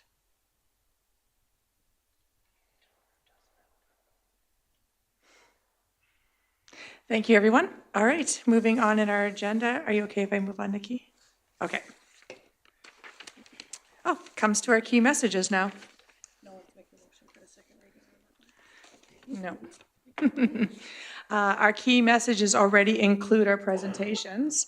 I've had a discussion with Mr. Feller after his presentation today because that was just phenomenal, and I'd like us, there was a lot of information there, so I requested that he just maybe have something just concise that as a board member we could actually speak to at our school councils, just to be able to highlight the great things that are happening. And so I did speak with him, just wanted to let the board know that. So we have our presentations, and what else would the board like to see as key messages? We got, I don't know who had their hand up first. We'll start here and then go down. So we'll just start with Trustee Poitras. I would say the passing of our first reading for 2024-2 bylaw for any of us who will be having a school council meeting in the next little bit. I think it's important to get the information out there and hear the feedback if we're able to. Sorry, Trustee Poitras, was that just the one bylaw or did you want both? Just the one. Okay, thank you. We got Trustee Long and then Charchin and then Trustee Gimber. Oh, I thought you had your hand up, sorry. Trustee Charchin and then Gimber. Okay. I'm not quite sure what it would look like, but around the transportation information, specifically a little bit on talking about the long bus rides and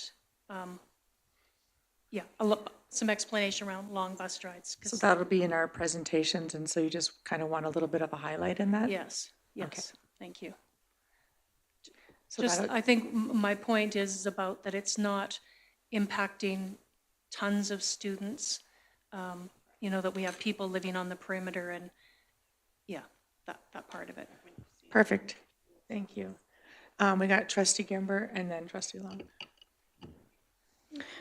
So I was going to say to have in key messages the final reading of the cell phone policy, but then move the first reading of bylaw 2024-2 into a press release, because that is something that's, well, I don't want it in both.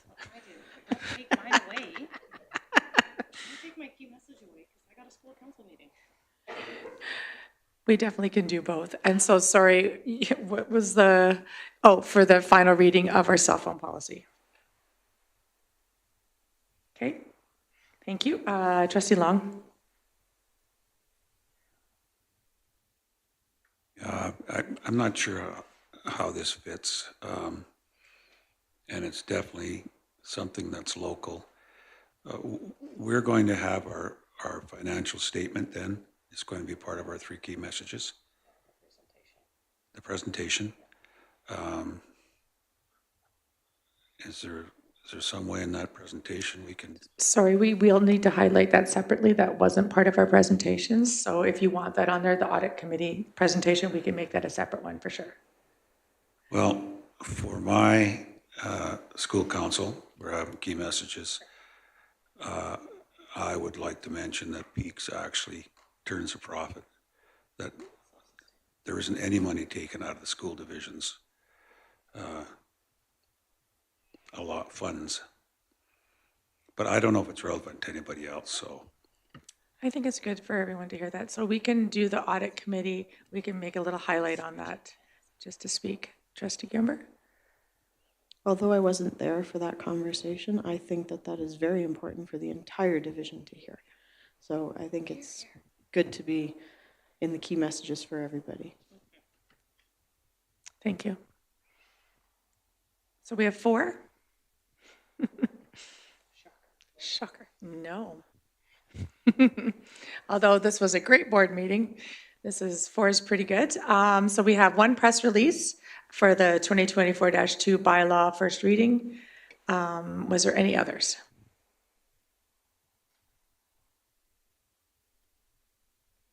All right, just seeing the 1. Okay, so we're going to go in camera now. The board, yes. Sorry, I was sleeping. Were you? No, but I was deep in thought. You just did press release items? Yes. We could put the Peaks turns a profit in a press release, so that gets out to the public. Mr. Perry? At home, this is an issue in the Crow's Nest Pass. For sure. I'm, if I could just say, I'm all about the message that we're trying to convey. I just don't think profit's the right word to use in a nonprofit organization. So we'll work with wording on that. But that kind of expresses the same thing. But I don't think Alberta Education wants to read minutes that say we're earning profits. So Yeah, maybe it could just be around Peaks campus being self-sustaining and also speak about the many international students it brings, like the Japanese For students sure. this summer. We can work on that, definitely. yeah, we'll work on that. I think what I'm hearing is it needs to be stronger than just self-sustaining, because we've been saying that for a long time. And so we'll need to come up with some wording that identifies that it's covering its costs plus, so. Thank you. I just want to make sure under this press release, and I realize that it is very important in Crow's Nest Pass, but a press release usually encompasses the whole division, and so, which doesn't pertain, but I just want to make sure the board is comfortable with that, if we can make it divisionally, or if it needs to be just shared out a different way to the Crow's Nest. We're good with that being a press release? Okay. Oh. We got 2 hands. We got Trustee Charchin and Trustee Long. That was my hand. Oh. Trustee Charchin did, yeah. Okay, Trustee Long? Sorry, I couldn't see who put her hand up first. No, I think it is important division-wise, because it was also discussed with Trustee Gimber at Southwest Alliance. And so it is definitely something that's important to the whole division. Thank you for the reminder, Trustee Long. Trustee Charchin? I've also had conversations in schools on the north end, because it's not as accessible to them, and the viewpoint that it's taking instructional dollars and they're not able to access it. So very critical. Perfect, thank you. Trustee Poitras, did you have your hand up too? I did have my hand up too.